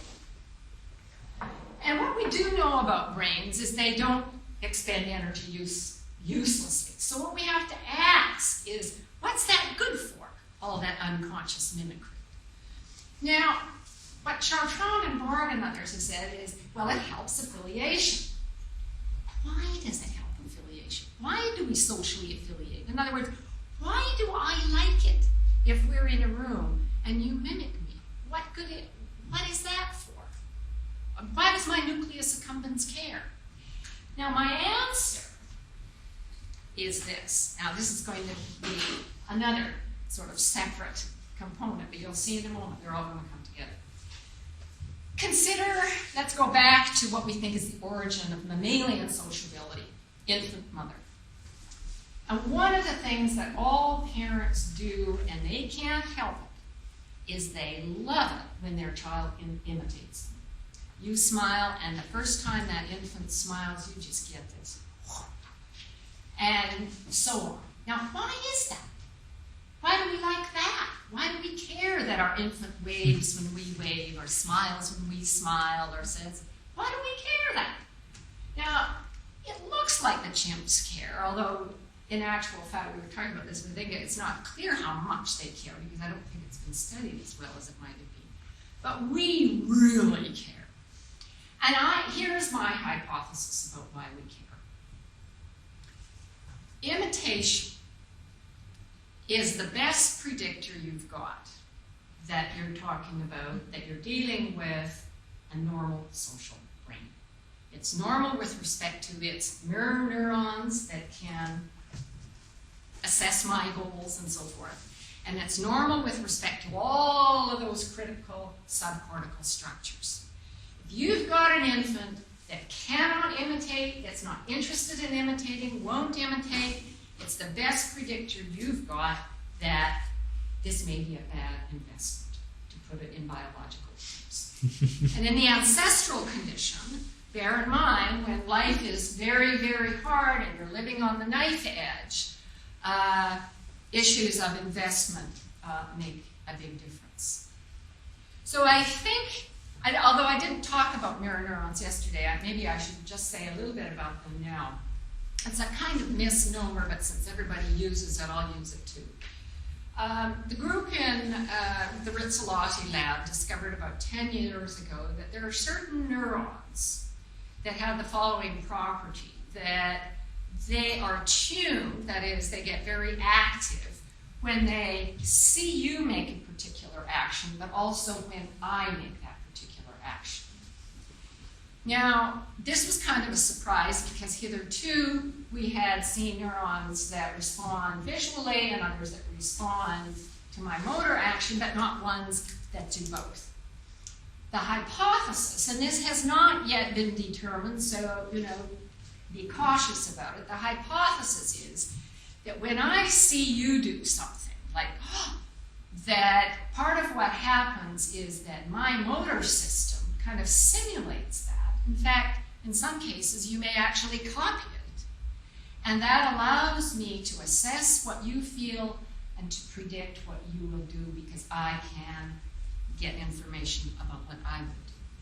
So that it plays a very important role in the social domain. Now, it's very important that we don't know exactly what that role is yet, and we don't really know as much about the physiology of those neurons and how they relate to other things, but they seem to be an important part of what it is for me to know what your intention is and what your goals and expectations and feelings and so forth are. They probably have something non-trivial to do with empathy and sympathy and all of that. So a part of the story then is that we have these mirror neurons, and a part of the story is that there's all this oxytocin and vasopressin that regulates social behavior. What about non-conscious mimicry then?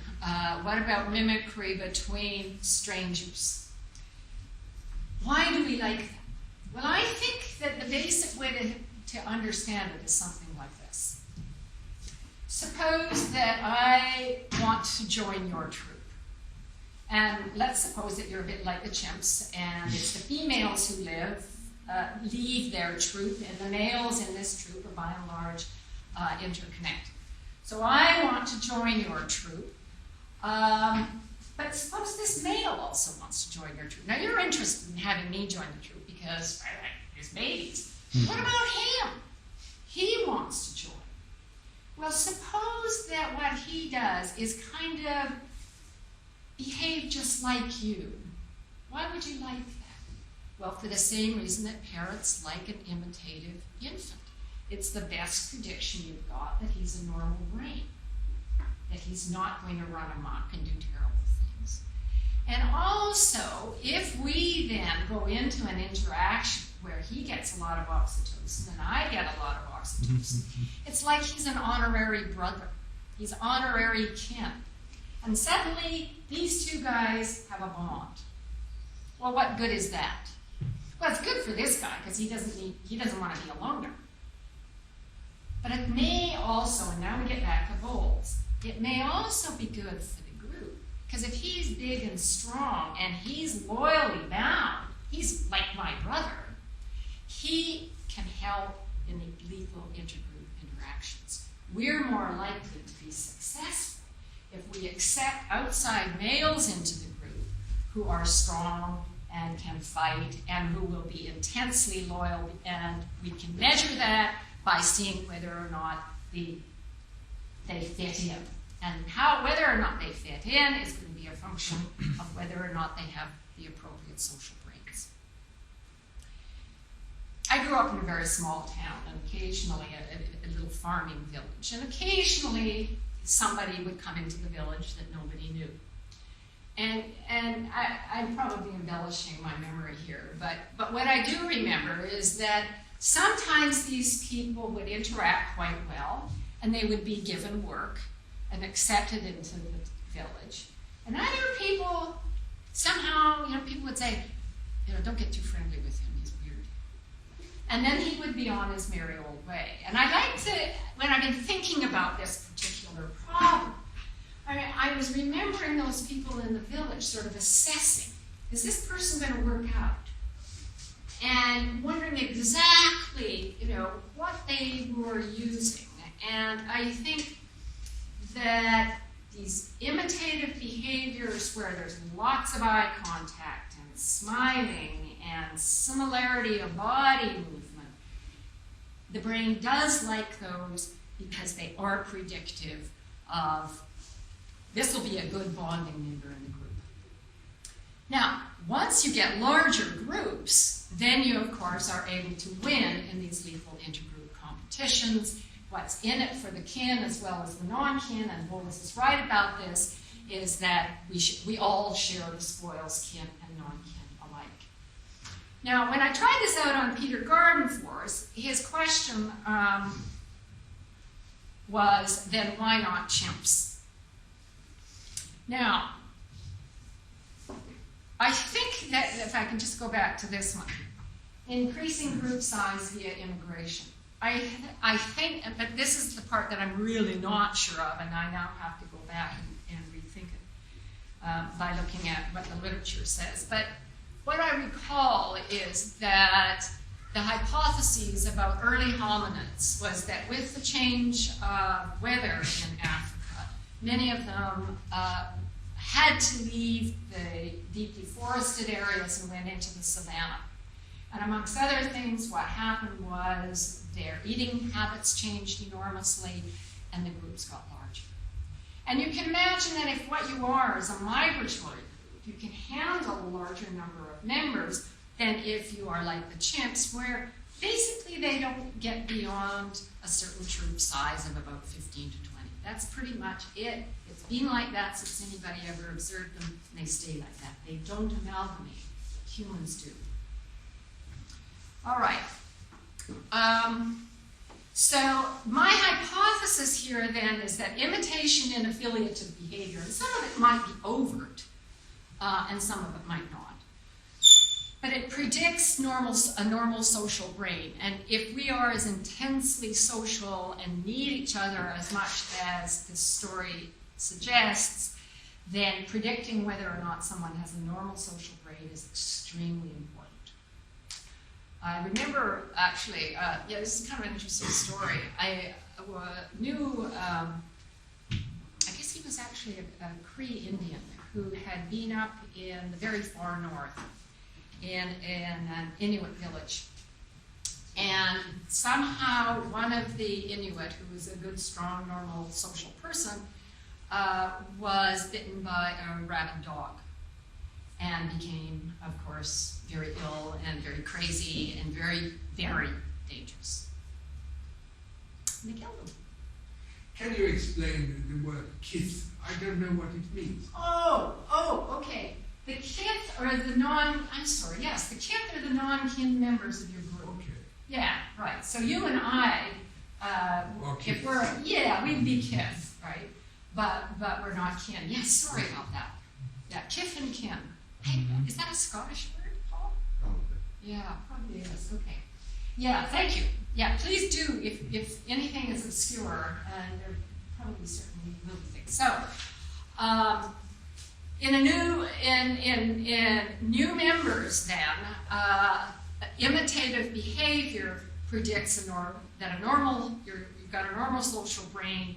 This person is like us. He will be bonded to us, and he will be loyal. Especially in the defense of the group and when we are in attack. And since both of those things seem to be really important to early hominid groups, both the defense and the attack, then I think that it's an important element of the story. So the hypothesis that I'm proposing is that assuming lethal group interaction, not unlike the kind that we see in chimps, but with a difference, the gene for, roughly speaking, bonding via honorary kin, accepting a stranger as one of us, that gene will spread throughout the population. So that's the hypothesis. And it all depends really on this idea that group membership is really important, but carefully guarded. And it is so given the external conditions that require both defense of this group and sometimes, of course, early hominids appear to have cooperated and traded with other groups, but certainly they often attacked. And so why not chimps? Hominids moved out of the jungles. They were much more nomadic, and that allows for a larger group size. And a larger group size is a good idea if we need to protect ourselves and so forth.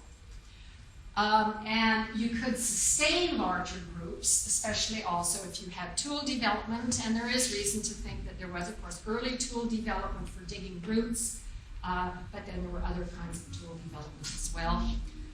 And as I said, there are data now suggesting that even very early hominids interacted in trade. They probably made certain kinds of coalitions, but those coalitions, too, would depend very much on, I don't want to just trust you, right? I want to be darn sure that you aren't going to take advantage of me. And so there's that kind of jockeying. I mean, we still see it amongst nations. We still see it in many levels of social behavior, where I have to find out more about you, and I have to find out whether you're, kind of creepy, or, whether this is going to work, to put it crudely. And in these kinds of interactions, they probably did share things like knowledge of wells, perhaps knowledge of prey, and perhaps traded back and forth. Okay, so morality from a biological perspective. So this is where I'm really going, and this is the great passion of my life right now. Is I think it isn't a matter of pure reason. that the fundamental platform has to do with these very important neurochemicals, but others as well, including the endogenous endorphins, various hormones, certainly dopamine and the reward system.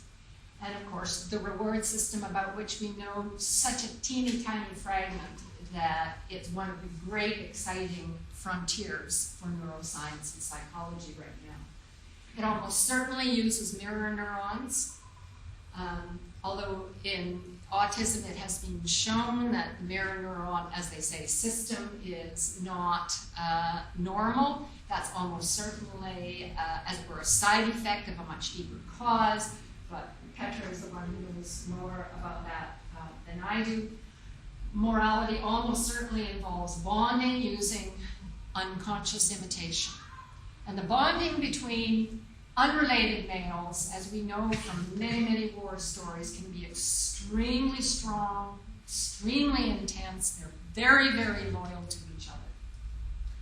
And choice, to go back to the talk on free will, choice is a constraint satisfaction problem. It isn't a problem that is solved by reasoning through in the predicate calculus or using a syllogism. It's a matter of a whole lot of constraints exerting their interactions on one another and the network falling into a local minimum where a decision is made. And I think that's my last, oh, not quite. So, brain-based values, the summary slide. Evolution sets the style of the brain's drives and emotions. And then experience, both in the natural and the social setting, shapes that style into specific habits, specific sort of conventions, and preferences using the reward system.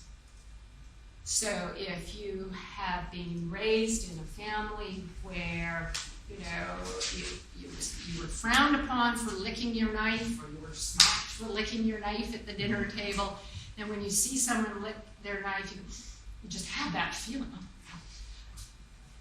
licking your knife doesn't really matter one way or the other, right? The reward system doesn't know that. The reward system was trained up, so you see someone licking their knife and you just kind of have that fun feeling. Or others.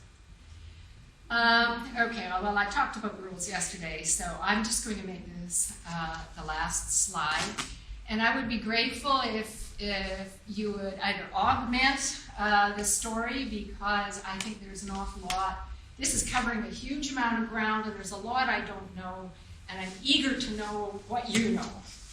But I'm also eager to know whether you think that this tells a coherent story. Does it have legs, as we say?